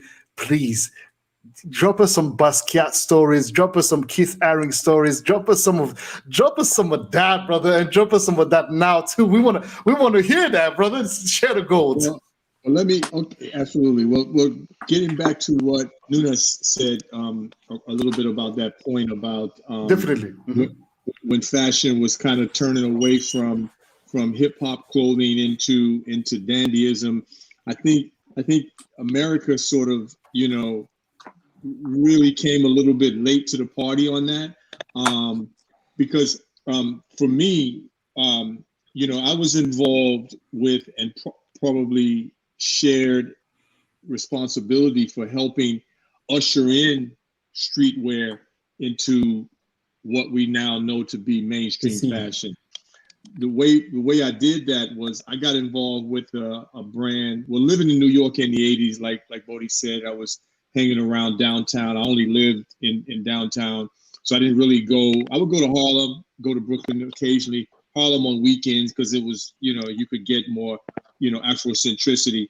But downtown was where everything was happening. I'm talking 1985, 86, around then. But what was happening downtown was this big sort of like melting pot of cultures, all kind of clashing together and all kind of intermingling. And that was normal. That was I used to go to punk rock clubs. I used to go to reggae clubs. I went to house music clubs or discos. But all these different scenes all kind of came together, and that kind of influenced where style was going. Back then, you were celebrated for being different. Now it's everybody kind of looks the same. Everybody dresses the same. When the trend happens, everybody goes with that trend. If a fashion house or a big brand decides this is the inspiration or this is the look, then everybody does that. It wasn't the case back in the 80s. In the 80s, the more individual you were, the more unique you were, the more you were celebrated. And I think myself, kind of how I was able to enter into that world was because I looked at a little bit of everything. I was into punk rock. I was into reggae. I was into rock and roll. I was into soul. I was into R&B. And then hip hop was starting to emerge. And hip hop came on so strong, there was no denying it. But there were no fashion brands for hip hop. Most of what people were wearing was more regional. Guys in Queens dressed more like Run DMC. Guys in Harlem dressed more like Dougie Fresh, and they were Uptown in Harlem had its own kind of vibe, and people understood that. Me personally, being from the South Side of Chicago, I don't know if you guys are aware of this, but we have this gangster thing that's been going on since Al Capone in the 1920s and 1930s. So Chicago always leaned more towards a gangster kind of a thing, and even though it's a very big city, it still has a lot of small town kind of vibe to it. But anyway, like I said, taking all of this into consideration, I somehow learned how to amalgamate all of that and create my own personal style, which allowed me entry into places that the average person wasn't able to go, because New York was very segregated, especially downtown. Celebrities, along with regular street kids, skaters and, rappers and DJs and drag queens, and just everybody all hung out together. And there was no discrimination. The only discrimination was that, you didn't belong because you didn't understand what this was. If you had an understanding of it, you could have entry into it. And I worked at a nightclub back then called Nels. And Nels was kind of the post Studio 54. After that meltdown happened in disco and this new sort of thing was starting to happen downtown, Nels became the epicenter. I think Nels opened in 86. I started working there in 87 and got asked to work there, and became acquainted with, you know, most of who was controlling what was happening downtown as it related to music, art, fashion, everything like that. And so I started to watch what was happening with skaters.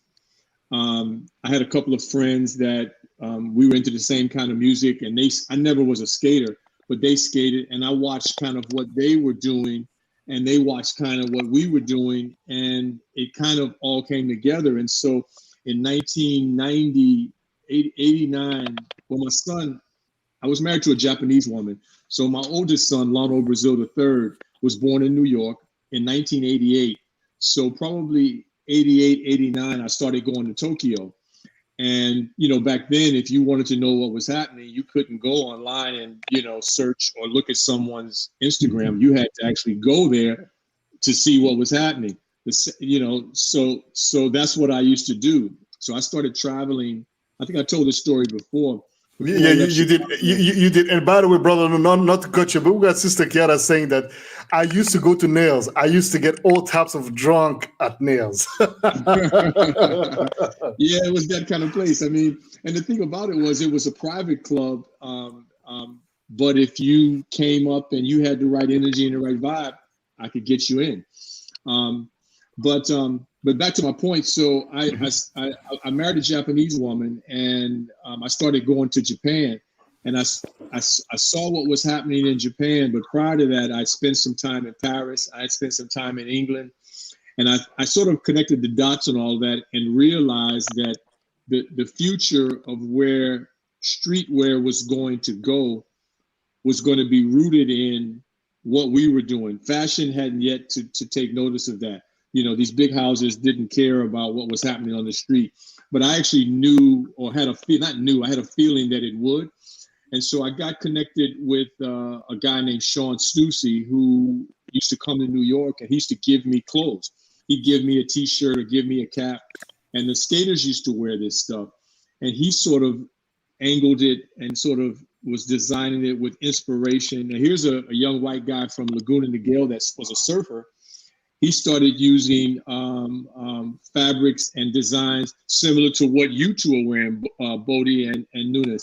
You know, these sort of batik sort of inspired things. And he would take a shirt like this, but put like, you know, red, green, and gold, or these kind of things, or some kind of African inspired thing.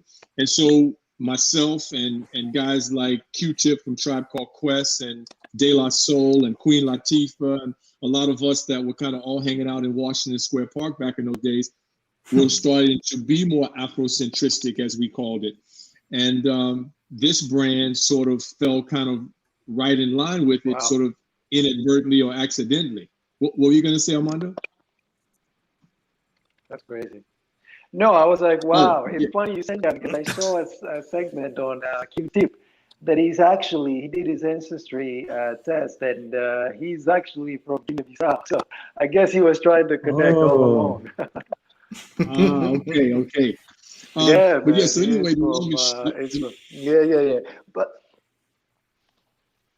so I'm gonna make this quick. Go ahead. So I decided when I went to Japan, I started doing events, doing parties, and bringing DJs over and things like that from New York, because I found out that Japanese was very keen on what was happening in the U.S. and what was happening in London, specifically New York and London.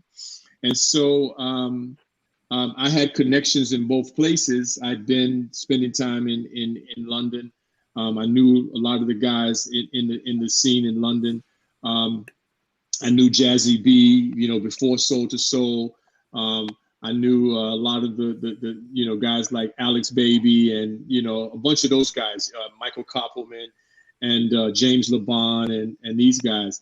And so I just because I could do whatever I wanted in Japan as far as bringing DJs and doing events. So I decided to do a Stussy tribe gathering. So because what Sean had done is he had started to connect with people in LA and London and New York and Paris and Tokyo. And so there was this loosely organized tribe, he called it, of guys. Some skated, some were DJs, some were graphic designers, some were musicians. Goldie was part of it, and Wow. Yeah, all these different guys. It was, and Sean Stussy was the guy who thought of it. I mean, it was sort of, no one discussed it. No one said to me this was what was going on. But if you knew, you knew. And so I decided to bring everybody together and bring them to Tokyo and have a party. And we all DJ'd and everyone came, and it was a success. And it was decided or thought by some that was sort of the beginning of streetwear, because at that point the world had to take notice that streetwear really meant something. And most of the guys that were at that event that I brought over are now, major players in the game. One of which, James Jebbia, who worked for Sean Stussy, he started Supreme inside of Stussy. So Supreme came out of Stussy, which was an extension of what we were doing in the 80s and what I decided to do in Tokyo with the Stussy tribe. But, guys like Michael Koppelman, who's, he's a boss in the streetwear scene in Europe. Kim Jones, who's now at Dior, used to work for him. So it kind of all kind of spreads itself out.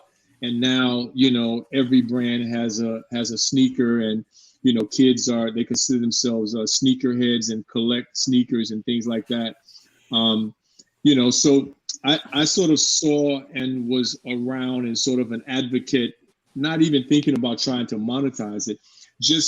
I always thought being fresh was something to do, and that's just who I was, and because I had, and to this day, brother, that's just you got it or you don't, and this really echoes, the whole thing. I wanted to touch on, and thank you very much, brother, for sharing these amazing stories, because that's exactly echoing the epitome of what we're trying to tap into, and I think. Brother Coréon Dú, you can maybe definitely add quite a lot to what Brother Lono Brazil just shared, especially coming from what your contribution was for the whole, also helping Kuduro as a movement, as a sound, branch out of Angola. Through the festivals, through the movie, the documentary that you produced, the styling. I mean, we do Friends, we do your whole brand, like even you, like, bro, go ahead, man. Which is a documentary that I did about yes, what we're talking about why people love our style. Let's go, brother. Hit us with the knowledge. Well, I will say this: a lot of things that Lono was saying definitely do resonate. Actually, still till this day, I'm not sure about the other realities, but especially about Angolan and especially Luandan style, and I think a lot of it was fueled by Kuduro culture, because I would say that for the most part, this was like me growing up, and even now, most people are quite conformist, and that's just a worldwide, a human thing. Most humans, we like to conform, we like to find our tribe, etc. And when I was growing up, something called Kuduro emerged. And one of the things that fascinated me the most is that although it started as a music movement, it kind of evolved and attracted a specific kind of person, and mainly of the younger generation, which is pretty much people who are not afraid to experiment, who like to mix two things that they think make no sense whatsoever together, and they work. And this started with, I just remember, like, back in the day, going to a party and having a DJ who was mixing, and this was when they were like doing like live mixing with vinyls, like a techno track, and then a carnival, like a carnival song from like Os Quiesos, and trying to make something new happen, or or just speeding up the BPMs on random things. And I think that that lack of fear for experimentation is quite interesting and is still very much existent in a lot of, I would say, not just Angolan, but African style, because let's not forget that a lot of people, especially in the continent, do not shop in retail locations. We shop at the market. There's a lot of second-hand buying, and we have to make old things look new, or we have to make that, that shirt that our auntie made us, mix it with our own personal style and make it look fresh. So I think since there is that constant reinvention of how to use the same thing in many different ways, that really does inform a lot of how a lot, especially if we look at the urban African environment, how people deal with how we present themselves. That and that, well, especially in the Central African region, including Angola, there's this slogan pretty much, which is looking good is the closest you'll always be to feeling good. So, and being good. So Very true. if you look good, most people will think you're a good person, and that will make And you if you feel smell good. good as well. Exactly. So, and as for that part, let's also not forget one thing, and this is something quite African. A lot of a lot of things that made, and I know this is going to be sound problematic, but people can look this up in history. But if, a few thousand years ago, a lot of the things that made Europeans civilized did not come from Europe. A Mhm. lot of them came from either Africa or Central and South America, because let's 100%. just say that our empires had indoor plumbing before it hit Europe, and Africans introduced Absolutely, algebra to Europe, absolutely.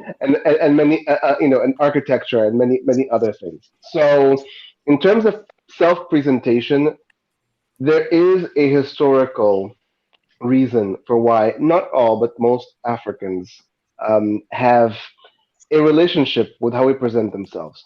Obviously, obviously, there's two versions of it. People who are really into self identity are probably, I think, the ones who are expressing it more truly, because in many African cultures, and this is from north to south, east to west, there is a care about how you present your look, and a lot of the times is because let's not forget that a lot of our histories, not just histories, are oral traditions or things that pass generationally.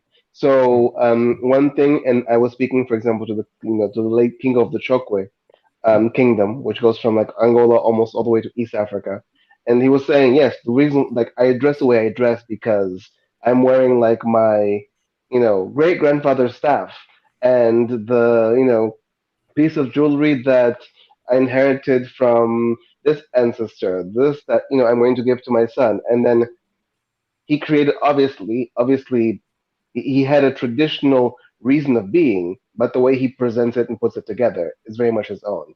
So we're constantly taking these, I would say, visual and cultural references from various parts of the world and making it into one cohesive thing, which I think is quite interesting.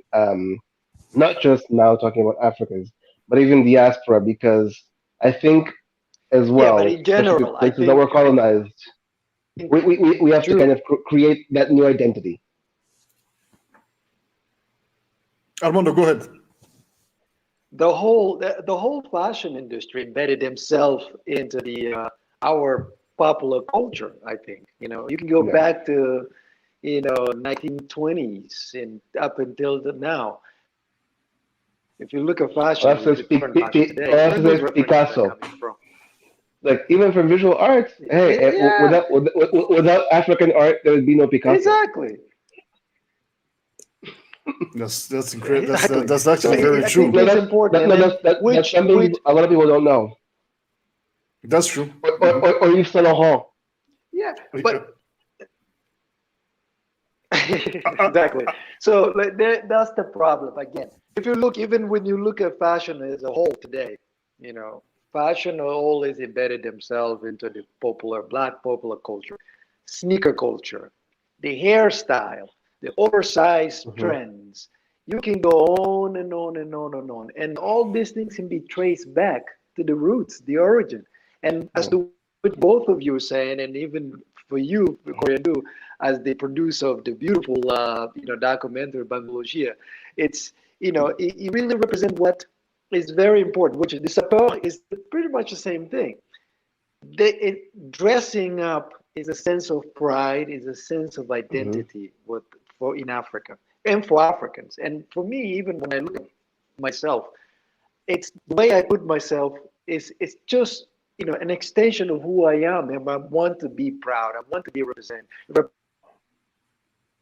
represent myself in the best way possible. And I think this is something ancestral that's always been with us for many, many, many years. Yeah. And that brings me back to recent presentations you guys talking about, the Louis Vuitton show. To me, you might look at that and think that's like, like you said, is the sapeurs or is the...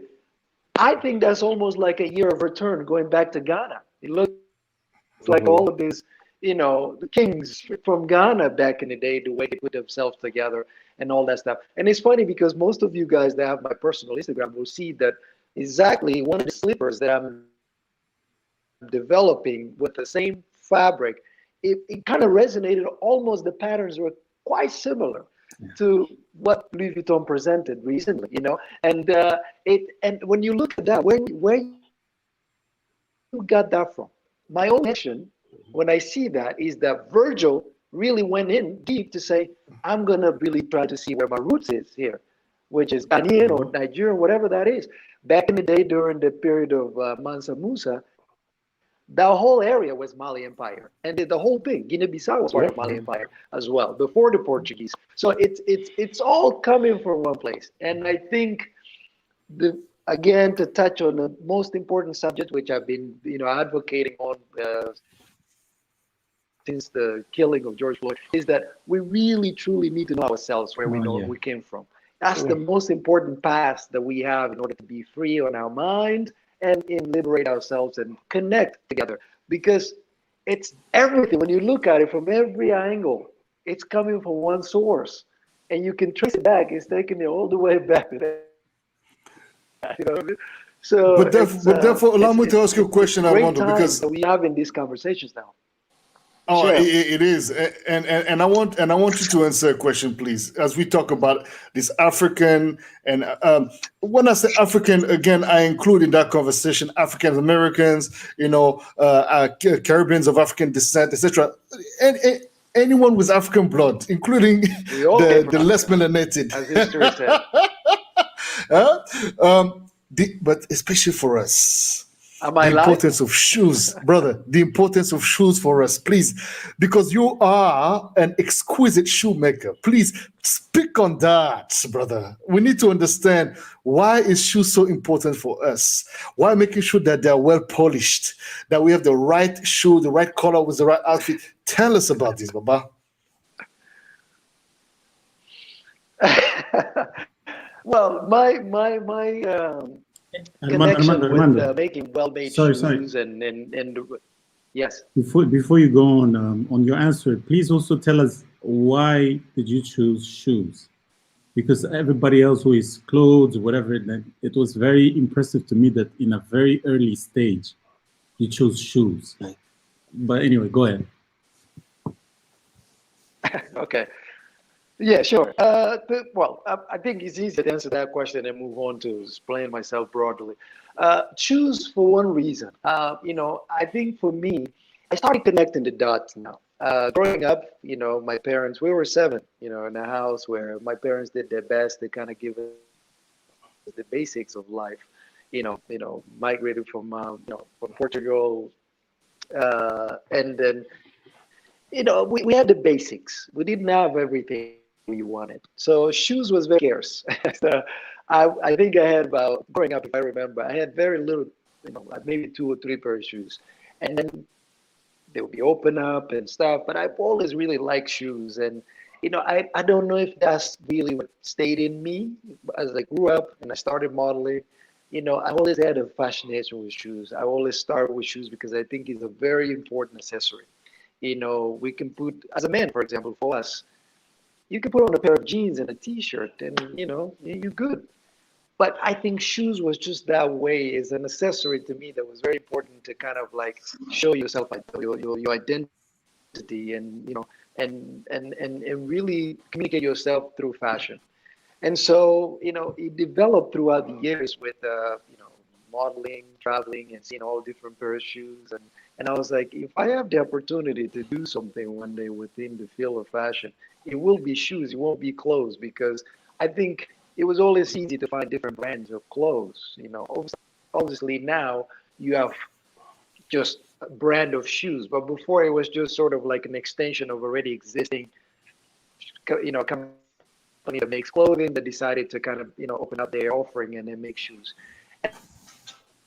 I've always believed in specialization. If you specialize in something, you become good at it. And shoes was one thing that I wanted to be very good at. And so that's the whole thing behind it. But it's probably started earlier because I didn't have that many shoes growing up. But again, shoes is important. And to me, I'll speak on my experience. As I said earlier, a lot of people associated me, my modeling career, with what I represented, the brands that I work with. And in that, I developed my own sensibility about fashion, what I like, what I think I should, represent if I ever do anything within that field.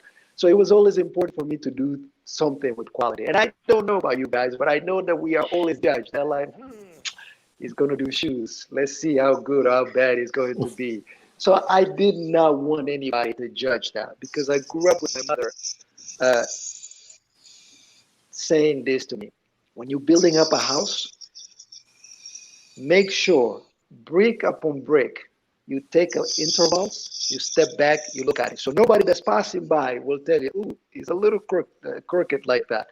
So when you go all the way up, and before you put the roof, somebody say, yeah, but the house is like this. So I've always, gravitated towards quality.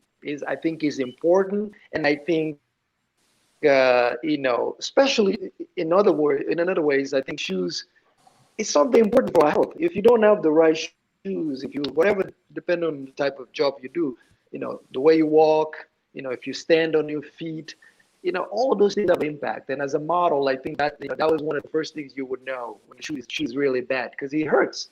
You're standing on it, and there's backstage before the show, you will stand for hours before the show starts. You're dressed up and you stand. If the shoes is not comfortable, then you really feel it. And so all of those components to me were very important to kind of like make sure that whatever I do, especially shoes, is something of quality. And that's really the reasons behind it. Mr. Armando Cabral. Go ahead, brother. One of the worst things as a model, and Armando, that you know this, because when we did that show we did in Paris for, remember with Shaka and with Sam, what was that brand called? Where we had to stand. You're talking about Oswald Boateng? Le Couple. The couple. Le Couple. Yeah. Yeah. My shoe was too small. And boy. I was about to say, and as a good model, you're supposed to smile through it and say thank you. It's a lot of people really underestimate, and I'm saying this as someone who's only an agent, I'm not a model, but I think a lot of people really underestimate how challenging it really is to be a good model that gets booked and that gets those relationships with the creative teams, because at the end of the day, they are entrusting you to be one of the faces of their product. And to make sure people see it in the right way. Absolutely. Because if you don't do it, they may not sell. Which is also why when brands see that, hey, if a model's walking down the runway or there's a campaign and sales are especially successful, they're going to keep working with you more and more. Yeah. Yeah. You don't change a team that wins. That's interesting, because I actually, what I find to be very interesting in all your interventions is the fact that there is so many connection between all of us, and yet we are so different. Yet we come from different backgrounds, different generations, but there is so many connecting points. And I think that, it's what one may want to call a proper bromance. There's a sense of like, damn, oh, word, oh, this, it's amazing. But with that said, I didn't mention it earlier, but I actually released an album in the end of November 2020. I have a new record out right now. Oh, for real? Nice. Oh, wow. I did most of it. I started on it in Rotterdam. I was working in Amsterdam when I was going to see my daughter, and then I have this device I use. I use the Korg Electribe. It's a drum machine sequence. I have the little carrying case, so I could do it on the plane with headphones. So I was going back and forth, traveling, doing it in the plane or in Amsterdam. But then when the pandemic hit, I had nothing to do. I was just sitting around, and I just got it done. And I got my guy in Detroit to master it. I don't know if you guys are familiar with Delano Smith, but he and I met. Oh yeah, definitely. Yeah, so Delano Smith and I met. He actually sold me the machine that I made the record with. I heard him play it, and I love the sounds in it. But yeah, so I just got the record done. I found a studio here. Where can we hear it? In Miami. It's everywhere. It's on all the platforms. The vinyl is coming very soon. We're working on that right now. But it's on Spotify. It's on Apple Music. It's on all platforms. It's not under my name though. It's under the name Drum Patterns. Yeah, Drum Patterns. Under which name? Drum Patterns. Drum So Patterns. I spell it. Yeah, drum, like a drum pattern in a drum machine. So this particular record is primarily like leaning more towards the minimal techno side. I was very influenced by Detroit techno in the early runnings, and then I saw it sort of veer off into electro, and I wasn't really a huge fan of electro, but I started to see what was happening in Europe, especially in Amsterdam and in Berlin, where they were kind of keeping this sort of minimal sound that, for me, reminded me a little bit more of what we were doing in the early days of house music in Chicago, because Chicago house music was trying to make disco. We weren't trying to make what's now called house. We were trying to make disco music with drum machines and a synthesizer. And so, that's where the 4 on the floor comes from, and the strings and the chord progressions, and we were also influenced a lot by new wave and a lot by groups like Craftmenship. So that was my main influence. And so when house music started to go more in a melodic direction, I didn't really stay in the car on that. I kind of hopped out and tried to go back the direction we came from. And the only other thing that influenced me was heavy rhythmic stuff that was, the Latin and the African stuff. So, of course, Bodi, Oshun Lade. I did a record with Ron Trent, so that, I'm more associated with that, and that speaks more to my sensibility. And I have another record coming. I think you should talk about your music, man. I don't talk about it a lot, because I mean, we talked about it a little bit earlier in my introduction. Yeah. I kind of got I started out as a producer, and I became a record executive accidentally. It wasn't my goal to become a record executive. I sort of stumbled into it through my relationship with Russell Simmons and Andre Harrell and those guys. But I started in the early days in Chicago when Frankie Knuckles was there, and I used to go to Paradise Garage and hear Larry Levan. And my hero and the DJ that influenced me as a producer was a guy named Ron Hardy, who's an unsung hero in dance music. Absolutely, unsung hero. Yeah, of course, yeah, of course. He was incredible. I personally, I'm going to go on record saying this. I think he also influenced and created techno music, because Derek May and those guys used to come to Detroit, come to Chicago before techno was even a thing, before house was a thing, and heard Ron Hardy DJing. And Ron Hardy used to push the BPMs make these loops on reel. He used to DJ with a Tascam reel to reel, so he would have the headphones on and cue the record on a third channel. I mean, have the two records playing, and then the third channel cue the Tascam, the one that stands up and the wheels go like this. You know the one? Yeah. And so he was mixing like this, like turning the wheel and cueing the kick, and then fading it in and DJing from a reel his own edits, which were absolutely incredible. But I mean, the BPMs were like 132 because sadly he was high on LSD, cocaine, and heroin. Oh my God! Which sadly, brought about his demise, which he died of. Those years, definitely. The point of him trying to experiment, we were talking about it earlier. He was merging all this other stuff, like electronic stuff and these sounds, but it always stayed with a 4 on the floor, but faster tempos, faster BPMs. And in my opinion, having never heard the term techno, and Derek May and Juan Atkins haven't made any records yet, hearing what Ron Hardy was doing in the early 80s, I'd say was the precursor to techno music. And so this record that I just finished, or I just put out in November, is sort of my nod towards that.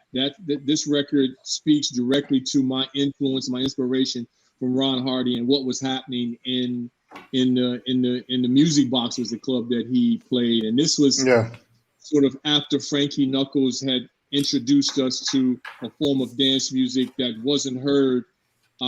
Because you have to understand, when I was a teenager in the late 70s, early 80s, there was no place for us to go. We didn't have discotheques to go to. Most of the clubs in Chicago had a quota. They would let in 1 or 2 blacks, and that was it. And these weren't bars. These were private social clubs with no alcohol. And the club usually opened at midnight on Saturday night and closed sometimes, Monday. Oftentimes, depending. And we wouldn't go out until 4 or 5 in the morning and dance. And, you couldn't tell if it was day or night, and just the music and the sound and all that. So my record is called Equanym, which is short for equanimity. And it's under the name Drum Pattern. Equanym, yes. So I put it out on my own label, which is called Nightcore Records. So if you Google any of these, I'm sure you'll find it. You can find. I already found it on Apple Music. Nice. Did you find it? Yeah. Talking about records, since we I'm not done with that sartorial and elegant stuff. But anyway, we need to move. And so let me just mention something about the sartorial thing that you asked. I will say one thing. Which is, I'm very happy that there's one thing that I think Black people all over the world have taught the rest of the world currently, and I have no problem with them appropriating it right now, which is, we've taught the world the importance of not being ashy and of moisturizing. And I'm so happy. I'm so happy that people now are learning. 100%. 100%. So talking about albums so and happy music. that in 2021, people are no longer ashy. And this is thanks to them trying to be like Black people. So we've done our job. That's funny. Coréon Dú, tell us about your album, man. Well, you've produced a beautiful piece. I mean, you got some dope tunes, as per usual. That's what you do. Tell us a little bit about that experience and how has been the feedback so far. Well, so far so good, I think. So the album's called Love Infinity. I also released it. It was right before the holidays in like December 2020. And it's quite funny because I think me and music right now are kind of like that couple that needs like couples therapy, where I have this strange love-hate relationship with music, which is why I think recently I'm always tempted to step away from it, but it always pulls me back. And I guess the pandemic kind of gave me an opportunity to keep exploring that feeling, but turning it into music. So I really started thinking a lot about not just the importance of love. And when I talk about love, I'm not talking about the romantic sense. I'm even talking about things as basic as self-love and confidence, which is something that I think a lot of people lack in general, especially of the melanated variety, because we may be confident about many things that are exterior, but not as much things that are interior. So it's True. quite an introspective piece of work for the most part. And a lot of the things are very, I would say, I took a more spiritual approach than many of my past work. I think that's the best way to explain it. Beautiful, man. Beautiful, beautiful. And so as you mentioned that there's one song that you did the cover of Jacques Brel, which Yes, for ne me me quitte is pas. absolutely unexpected. I Oh, love thank the you. twist you brought to it. The whole piece is definitely worth the listen, worth the stream, and worth the buy. So get your hands on that. We had technical issues with brother Badi. Badi, can you get us? Hmm. Are you hearing us? Are you here with us?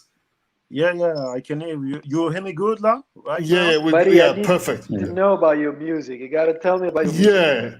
Yeah. I want before Buddy speaks on the music, I want him to jump on that conversation of African elegance, sartorial kitendism, and tell us a little bit about that because for the story, Buddy and I started the whole. We actually shed light on a movement that died or that was not dead within its the consumers of that movement, but that was definitely looked down upon by many. And we have to give a big shout out to the brothers Sam and Shaka from Outcomes First, as well as Ama from Marché Noir in Paris for really coming together with us and helping us put this vision into something practical, as well as um, the brother Badi will probably emphasize more on that. Please, Badi, speak on the Congolese approach to sapélogie. Yeah, yeah, yeah. Woo! Okay, so Woo! me and Body, we did a track together. It's been like 3 years ago. The name of the track is Kitendi. Kitendi is the original terms of SAP, of the movement. In Congo, in Kinshasa, they call that Kitendi. Kitendi means le tissu. Comment on pourrait dire ça en anglais? Tissu. Fabric? It's fabric. Yeah. Yeah. Fabric. Kitendi means fabrics. And I grew up in that environment with my uncle. They were musicians, they were sapeurs, and I really like that kind of movement. And I started to doing some research about La Sap, about all the movement. And in the beginning of this movement in the Congo, we have a president, the notorious Mobutu, and back in the days, you have to wear abacos. All the men have the same Abacos. oh, yeah. Have to wear like Mobutu, and les sapeurs, the Kitendi, the movement grew up in for some kids of Kinshasa back in the days, and it was more like a subculture. It was because everybody was wearing abacos, and they came with some brands, French brands, English brands, Italian brands, Japanese brands, and they make that movement that we call Kitendi, and that movement right now it's a religion. It's a religion. It is. Yeah, For real. It's really They a have a religion prayer. for some people, for some sapeurs, and there is a hit in the radio. I don't know if you know Maître Gims. He released a song. The name of the song is "Sapé comme jamais," and for me it was so folkloric. It was some folklore, Mhm. It was like a joke, and I say, oh no, it's a serious movement. In fact, it's a serious movement, and we have to make something with that. And then I came to Badi, and I say, oh, I got this song. The name of the song is Kitendi, and we start. And I start rhyming about Papa Wemba, about King Kester Emenea, about Stavros Niarchos. all the how to say that they make that movement. The legends, yeah, The fashion icons. The fashion icons. The icons, But they were though, because and on top of that, if you remember, Badi, Jean-Paul Gaultier was actually giving clothes that he could not sell to anyone else, to the Papa Wemba and all those guys, because they were just ready to wear whatever was extravagant enough.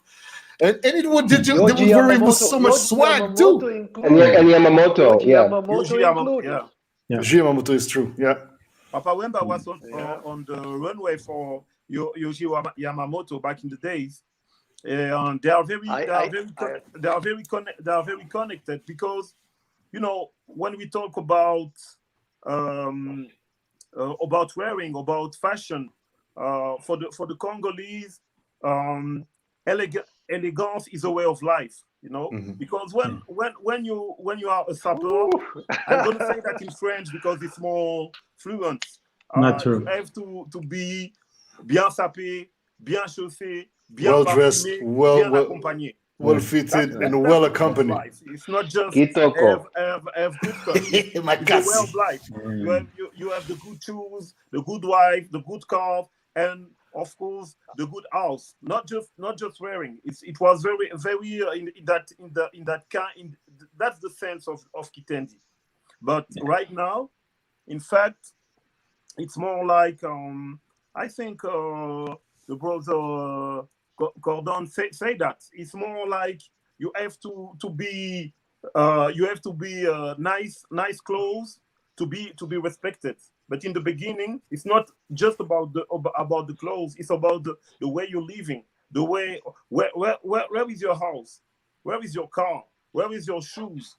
It was not to devaluate some people or to say or just to show off, It was very that way of life, but in fact, the movement become like a joke for a lot of people, because it's bastardized. Yeah. Because when we are talking about the Congolese, they are you Congolese, you look fly, man. but it's more than that. It's more than that. Yeah. But that also is very connected to the history of the Congo Kingdom, and the connection of that region with aesthetics. Drop knowledge on that, brother. Coréon Dú is jumping. Professor, please, Baba, go ahead. No, go ahead, brother. So there's a connection. Yeah, no, there's a connection. The people, the Congo people, were kind of known for being very conscious about the whole experience they present, not only the way they look, but surroundings and things of that nature. So that's actually something that's quite common, which is why in that region, like Congo, Angola, etc., well, northern Angola, which was also part of the Congo Kingdom, there is that preoccupation of that, and also that concept of if you look good, if you look at yourself in the mirror and you make yourself smile by what you wear, or if you think you smell nice and you're making yourself feel good, you're also going to make your neighbor smile and feel good about themselves just by being there. So, when people talk about energy, it's like that, like I would say maybe it doesn't translate across the board to everywhere, but at least in that region, in the Congo, Angola, etc., there is that aspect of how I make myself look and feel will directly impact everyone else around me and how my day goes and how my life goes. Yeah. So it's not just vanity. It's not just about being fly. It's about like, I feel good. This. Oh, sorry. Yeah. About we don't take these things to us and celebrate them. I think that's the problem, because I hear you saying that, it's kind of like people make jokes about that. But I remember this vividly, that Paul Smith made an entire collection based on the summer years ago in Paris. In fact, there was I think there was a commercial of Guinness also with the Le Sapeur as well. So they take based on what is ours, really kind of bring it to you to say, oh, this is cool, while we don't celebrate it and say, wow, this is really our ancestor stuff. And that, again, it goes back. This is what I'm trying to do. I'm trying to, make our ancestors proud in a way that I'm going to represent the next product and way forward in terms of communicating what the brand is really bringing this part of little histories and kind of bring, there is another part that we're going to talk about in terms of like jewelries that we're making.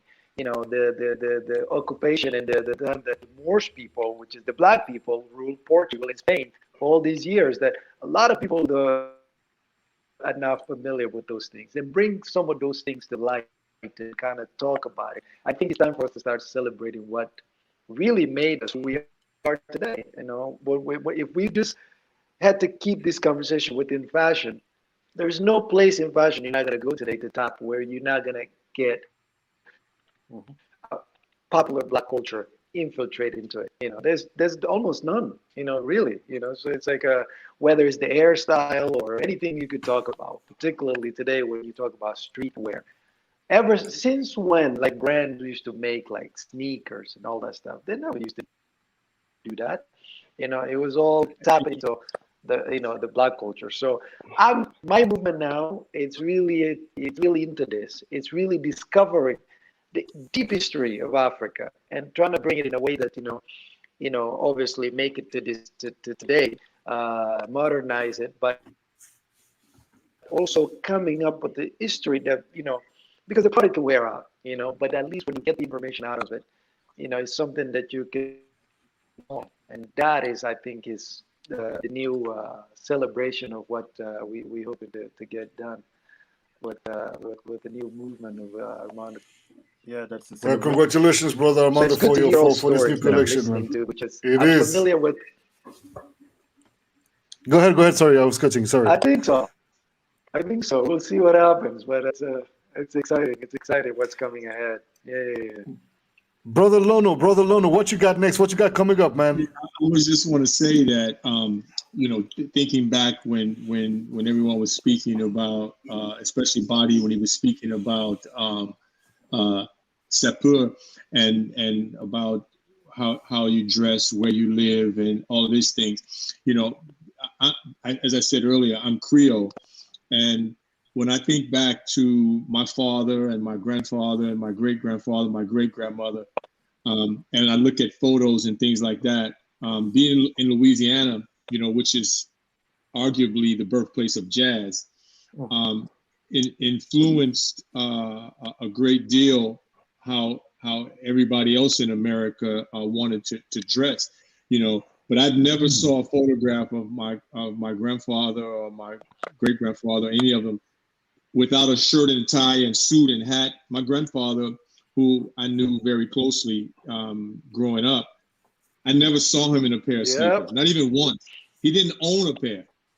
He refused to wear sportswear. He didn't play sports, And the few guys that I knew that influenced me growing up, they were called sportsmen. They used to golf, which is why I golf now.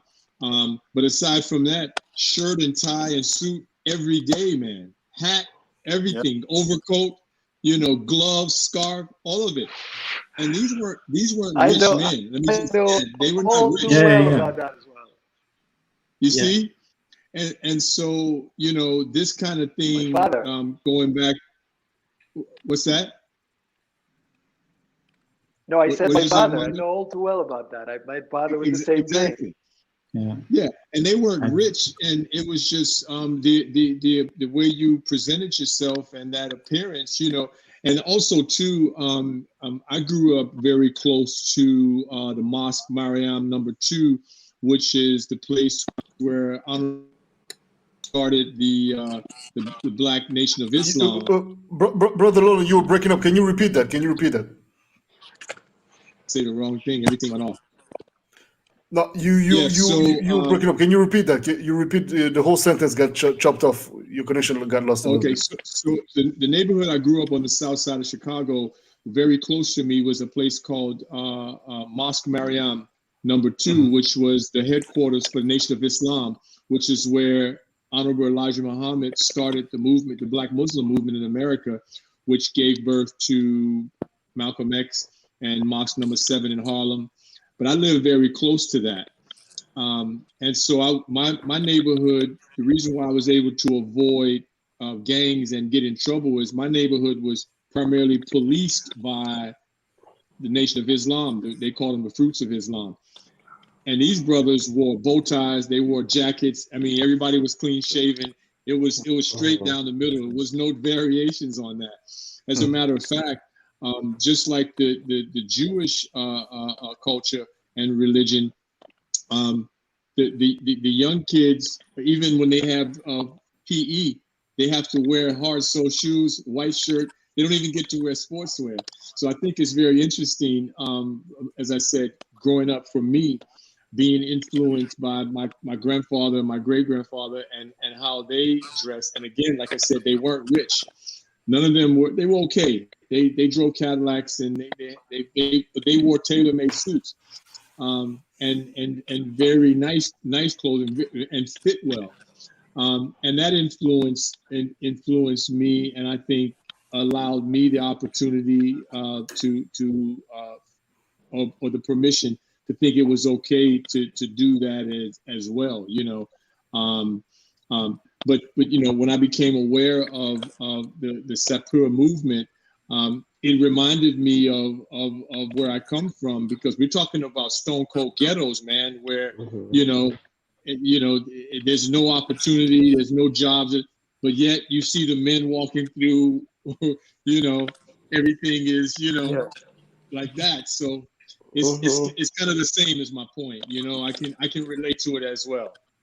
Yeah. But that's exactly. But in fact, for me, the hip hop was the first influence, because back in the days, like Nunas say, we used to wear Rocawear, Shanjon, Fubu, Mecca, Kalkeni, all these brands, because they were black brands for us in Europe. When you're wearing a Kalkeni suit or something, it was like, wow, you know, you have Biggie Smalls in Gianni Versace and Tupac with all that shirt. That was the same shirt my uncle was wearing in the days with the glasses and you know, I got that kind of connection. You know, the hip hop and the Congolese culture are very close in fact. Ideology. We don't talk about the jewelry. We don't talk about the jewelry, but it's the same approach for the sapper and for the hip hop culture. We can talk about Dapper Dan and all that shiny suit and all that stuff. Is the same. It's the same suit you can find for the sapper. The fact is, right now it's cool because we jack off the fashion for me, you know, like with Virgil, with Imana Issi, with Marché Noir, with all that African designer. Right now, it's really cool because we used to pay to wear Gucci, to wear Yohji Yamamoto, and right now, that's what we made with Badi. We made a song called Virgil Abloh. It was to celebrate Virgil, but also to celebrate all the African fashion and design, because finally, I hope finally we take we how to say that, or due, I don't know, sorry. Non, we pay, en français, tu voulais dire comment? En fait, on reprend notre influence, en fait. C'est nous qui avons... we take back, ownership of our influence. Yeah. That's that bilingual perception. Coréon Dú. By the way, before you jumping fresh, let me just say one thing. You mentioned these names of great designers, but there's one person that is here with us that is very much underrated, that a lot of people may not even know of in that sense, because and he emphasized a lot on his work in the TV world, etc. But brother, Coréon Dú, you are a precursor in many ways, my man. You way too fucking humble to my taste. So let's because you can curse on my show, by the way. Please, Nunas, just before you get in, Coréon Dú, speak a little bit about your creation, man, because about we do. It's very important. Yes, please. Well, actually, funny enough. Before we do so. Interesting. So I started designing or attempting to design in 2001, and it was just more because, again, as someone who grew up outside of Angola, but within a very African household, because my parents are from Angola, so my mom from Angola, my stepdad's family from Côte d'Ivoire. So I would say that pretty much inside of my house was very African. Outside, I was in America. And before that, I was in Portugal. And when I finally discovered actually African textiles, especially something called samacacca, which is from the south of Angola, I was very intrigued because obviously I had seen all the, all the wax, which are Dutch fabrics with African and South Asian inspired prints. But then when I saw textiles that were actually made locally, that was to me like a whole new world. Or just hanging out, with all the Malian tailors that used to exist in Luanda back then. That was kind of like my pastime in the holidays. That really made me fall in love with the creation process of making things, and things kind of grew organically from there. So I started out with like an haute couture brand in Angola, which was ZND, which was my first foray into that. I worked very shortly with Projeto Mental, Tecasala and Shunos. I had the pleasure of being, a consulting creative director for them. I did a few collections with them that were at Tokyo Fashion Week, New York Fashion Week, all that. And then obviously I had also have my own brand, We Do, which is a bit more sports focused, which is funny because I went from like haute couture to working with Projeto Mental, which are a bit more, formal wear, sartorial focused, and they do have that very, I would say, like Afrofuturistic dandy vibe about them. And then, what we do, I always try to make things that are a bit more accessible and comfortable because I live in sort of like sporty streetwear, so I try to translate especially the visual and textile and texture experiences from the region of Africa where Angola is, Central Southern African vibe into that. So so I've done We Do for a while.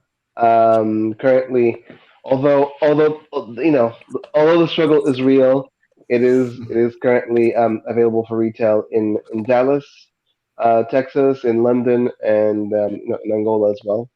Online, we're trying. I will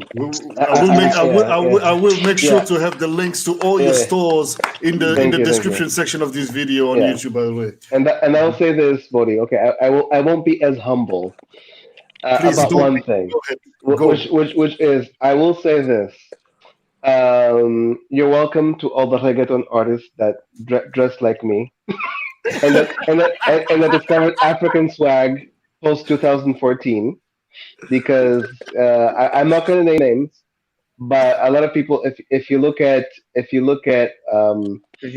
like to say pre Bailando Kizomba, how reggaeton artists used to dress like, and then this African kid showed up, and they stepped up their game.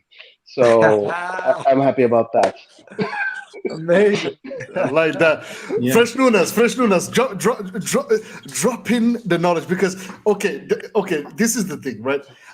Why this panel is so important to me is because, first of all, I believe in so many ways it echoes the conversation we had about kill your heroes, or better yet, have a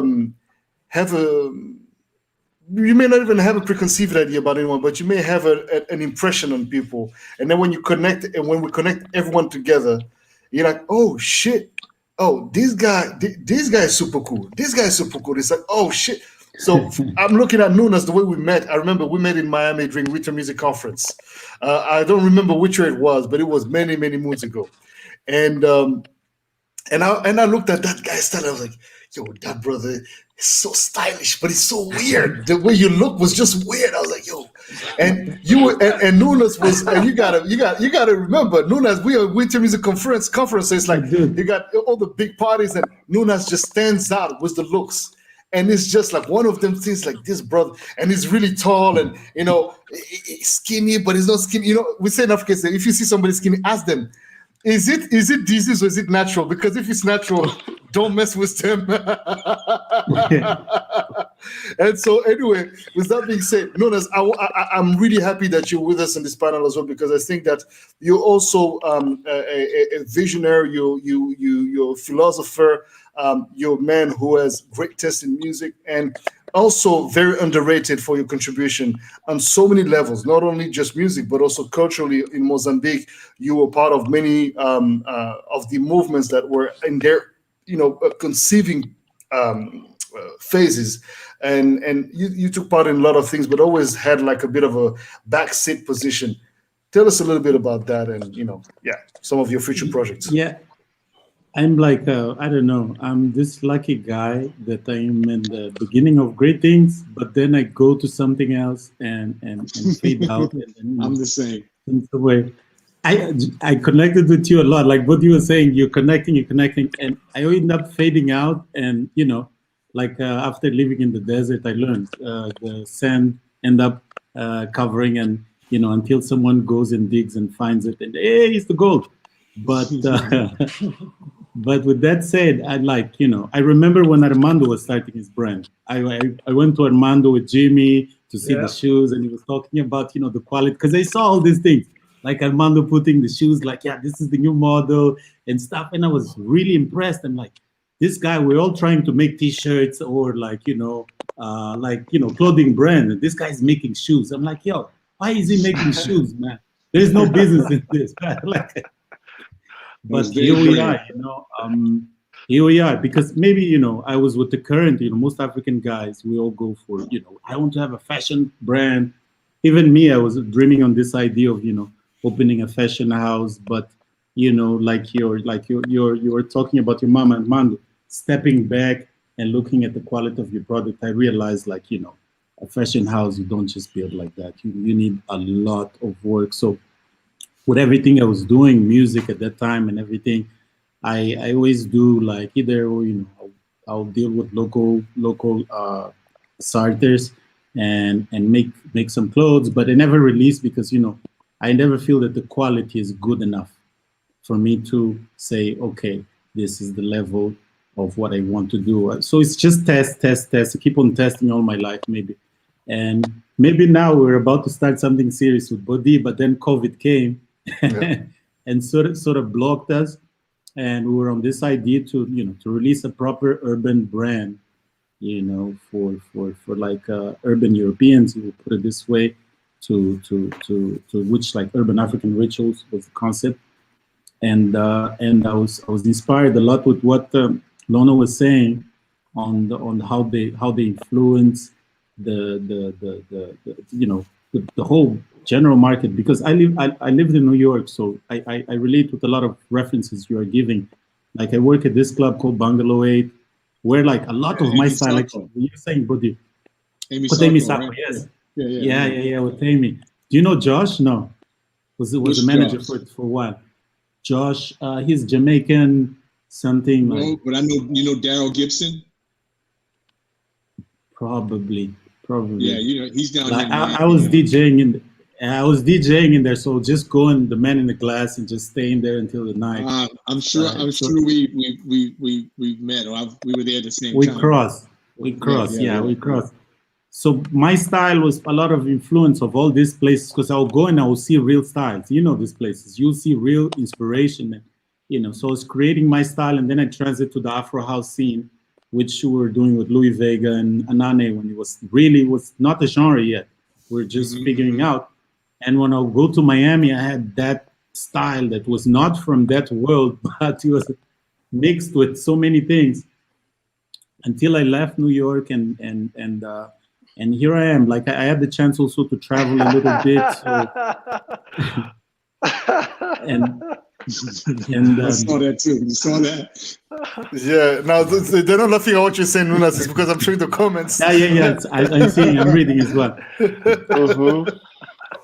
Like my last adventure, I would say, was trying to understand our textile. So it's living in Niger from 2017 until 2019, and you know, I was really studying the textile, because what's famous right now for Africa, I think, is the wax. The wax is all over, whatever. We all know parts of the wax, like the wax is not made in Africa. Some places like Coréon Dú said printed the wax. These industries are dying. And why are they dying? Obviously, we all know the Chinese guys came in and they are taking over the market and so on.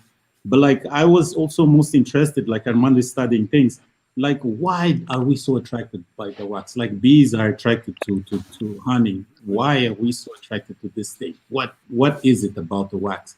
And what are the wax king? What are the designs that we all gravitate to as Africans? I went to like deep researches on this thing, and I was surprised. Like, you know, that's not for a reason that I wear this hat. Like, you know, these like West African patterns that are years and years and years, and obviously all these big industries, they go in, they copy, and they're printing elsewhere, and then they're selling for us back. And we definitely are killing the artisans who make this by hand, because it's expensive nowadays, and we're buying the cheapest version, which is what's going on with the wax as well. And it's all crazy. But he also, the Badi mentioned about Dapper Dan, and a lot of people don't know, but the first artists of Dapper Dan were coming from Senegal. He mentioned everybody in the back room was African. I used to go there. Everybody, all the soul was African. Dapper Harlem. Yeah, exactly. And that's how you have little Africa in Harlem nowadays. That's very much Dapper Dan's contribution to us. So I think there's also a conversation between what you guys were doing with the Q-tip era and stuff with Africa. There's always a back and forth, a dialogue, like with the music as well, you know. Yeah, and, I mean, and it's the funny. funny thing, let me add real quick, but you know, like I said, when I got involved with Stussy, he was sort of piggybacking what was already happening, because you know, we were wearing medallions, we were wearing Afrocentric, you know, Zulu Nation was very prominent then, and so the Afrocentricity and this awareness was speaking through the way we dress, the music, everything. You know, the difference is that when brands like Carl Kanai, Sean John, Rockaware, they all went away from that, and so did the music. The music started to reflect more negativity, and the clothing became more about it was more drug dealer culture. It was more drug dealer culture. It was more like, you know, we have a term we use in America about the way the rappers rap, and it's called using, instead of Afrocentric lyrics, they all had coke bars. So every other sentence was about cocaine and how much you can sell, how much, you know, money you're making.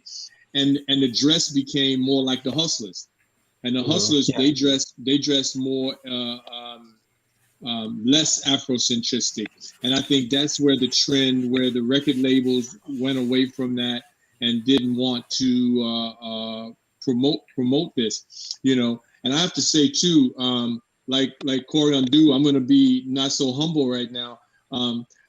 Please don't be, brother.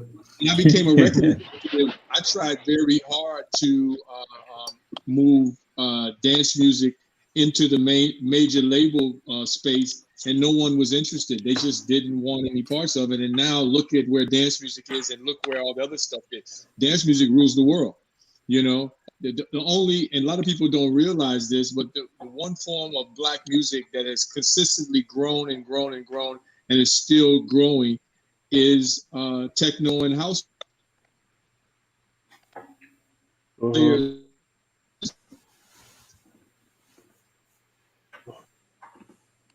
You breaking up? Yeah, it's breaking up. It froze a little bit. Yeah, I was saying something very important right there. that's powerful, man. Yeah, y'all not ready, man. Lono has some. Lono, did you know that Lono was pivotal in the Beastie Boys' career as well? Like, Lono doesn't. Foxy Brown, come on, bro. Yeah, I want to hear the Basquiat stories. Amazing. Yes. I was gonna But I check have to say, my, Nunas, guys, if you allow Yeah. me to jump in, I wanted to say something. Just want to add. Please. Now that we're Go, on go. this flow of conversation, and I think Nunes says some very important things. You see all these backstories that are coming up. I think for, the fact that, we're able to be in this panel and talk to each other in the different parts of the world, I think there's three things that we have to bring to light, and it should be a responsibility for all of us. We have to really invest in ourselves, to know ourselves and know our history. That's number one.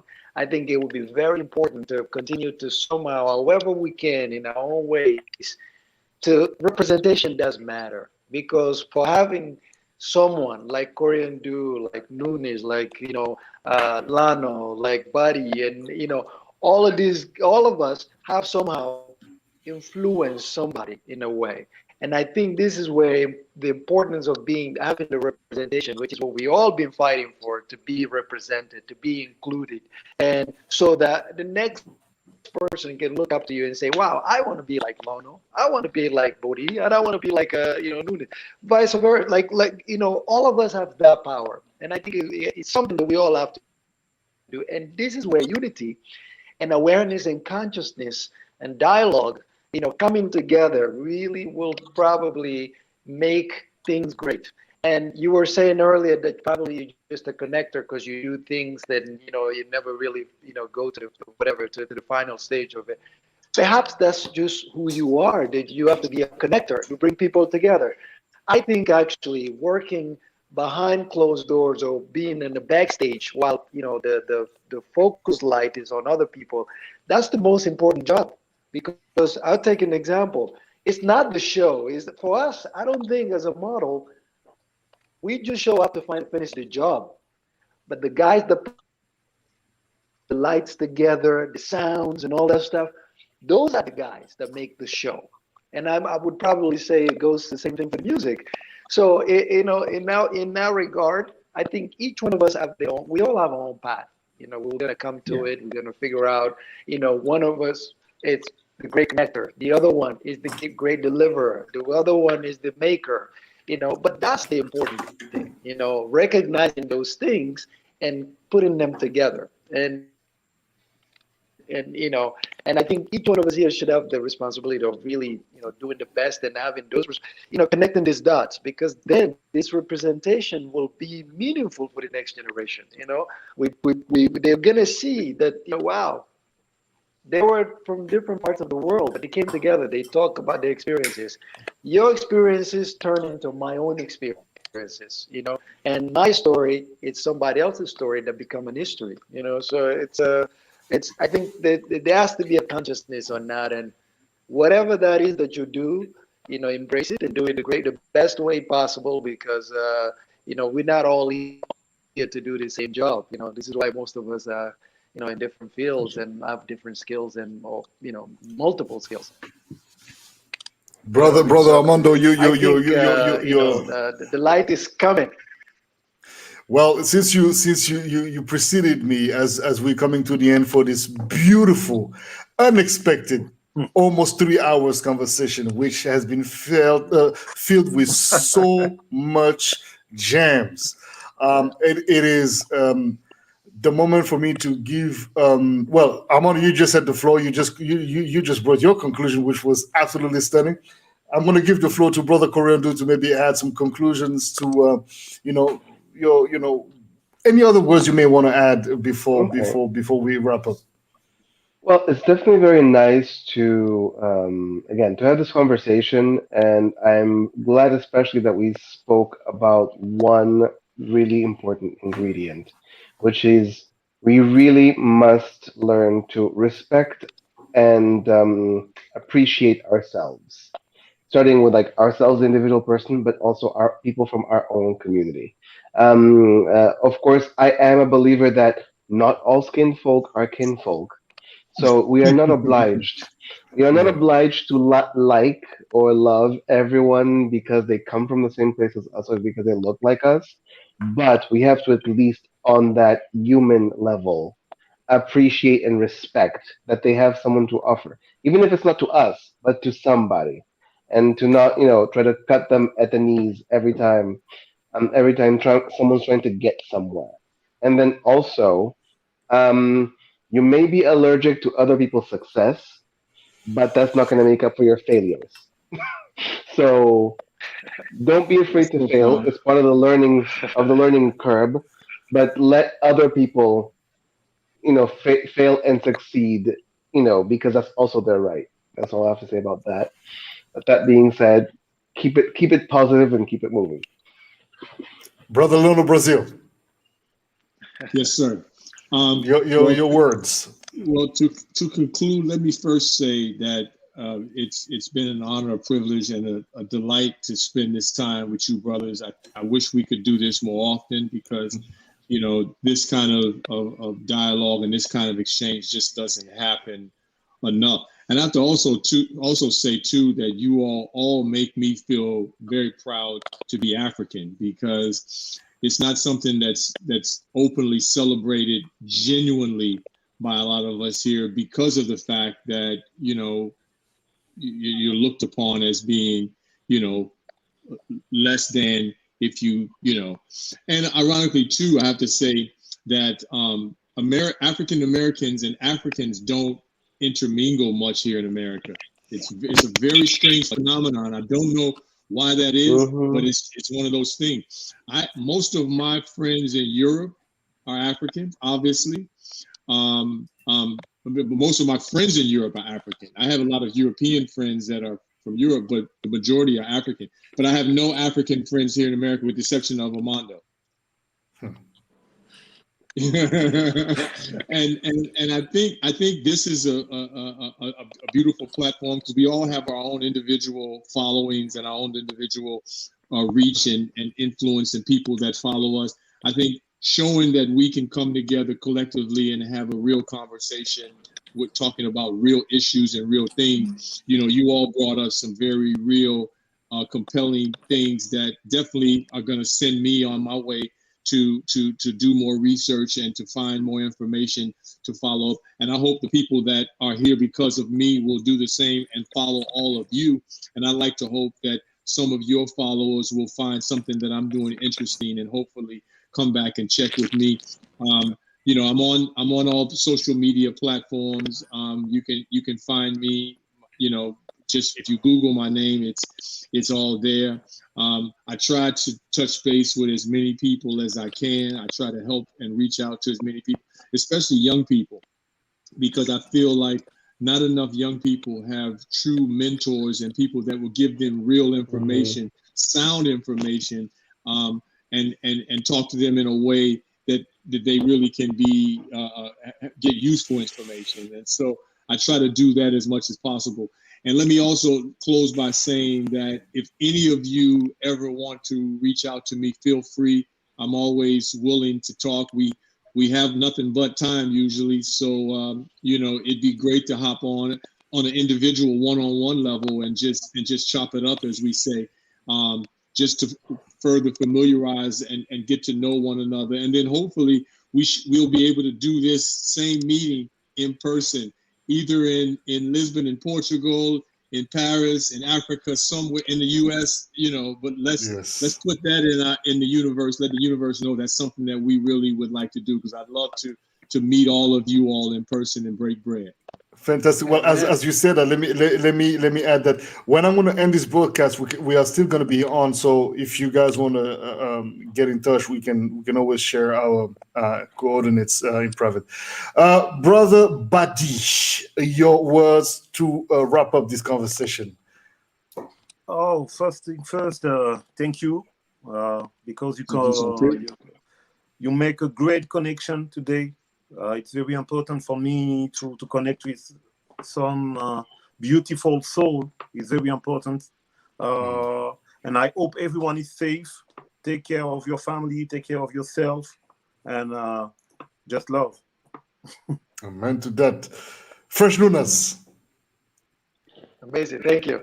Well, first things first, I'm going to say in my own language, Kanimambo, Lono Brazil, Kanimambo Boddhi Satva, Kanimambo Armando Cabral, Coréon Dú, Kanimambo Badi.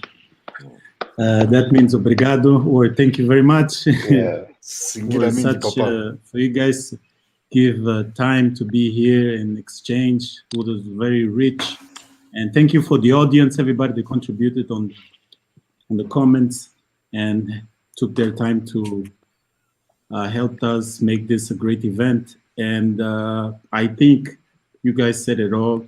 Let's take this as a responsibility, respect, and the exchange. I think this will lead to a festival eventually. I see the vibes, I've been into some creation of something. So let's see where we go. But the vibes are really, really nothing. But all of a sudden, this is burning Africa or something like that, We'll be doing something big. Inshallah, we will get there.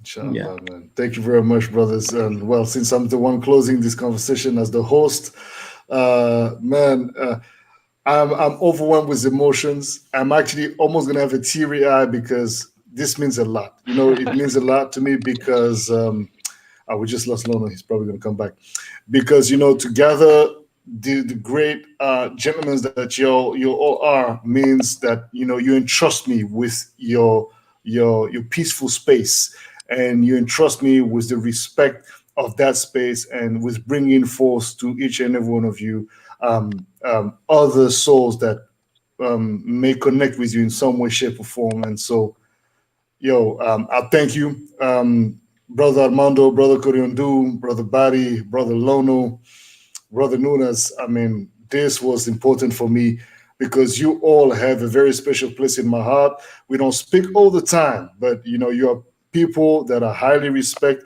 and obviously you know me in private, so you know that I mean what I say. So I'm not one of those who say this and then say no.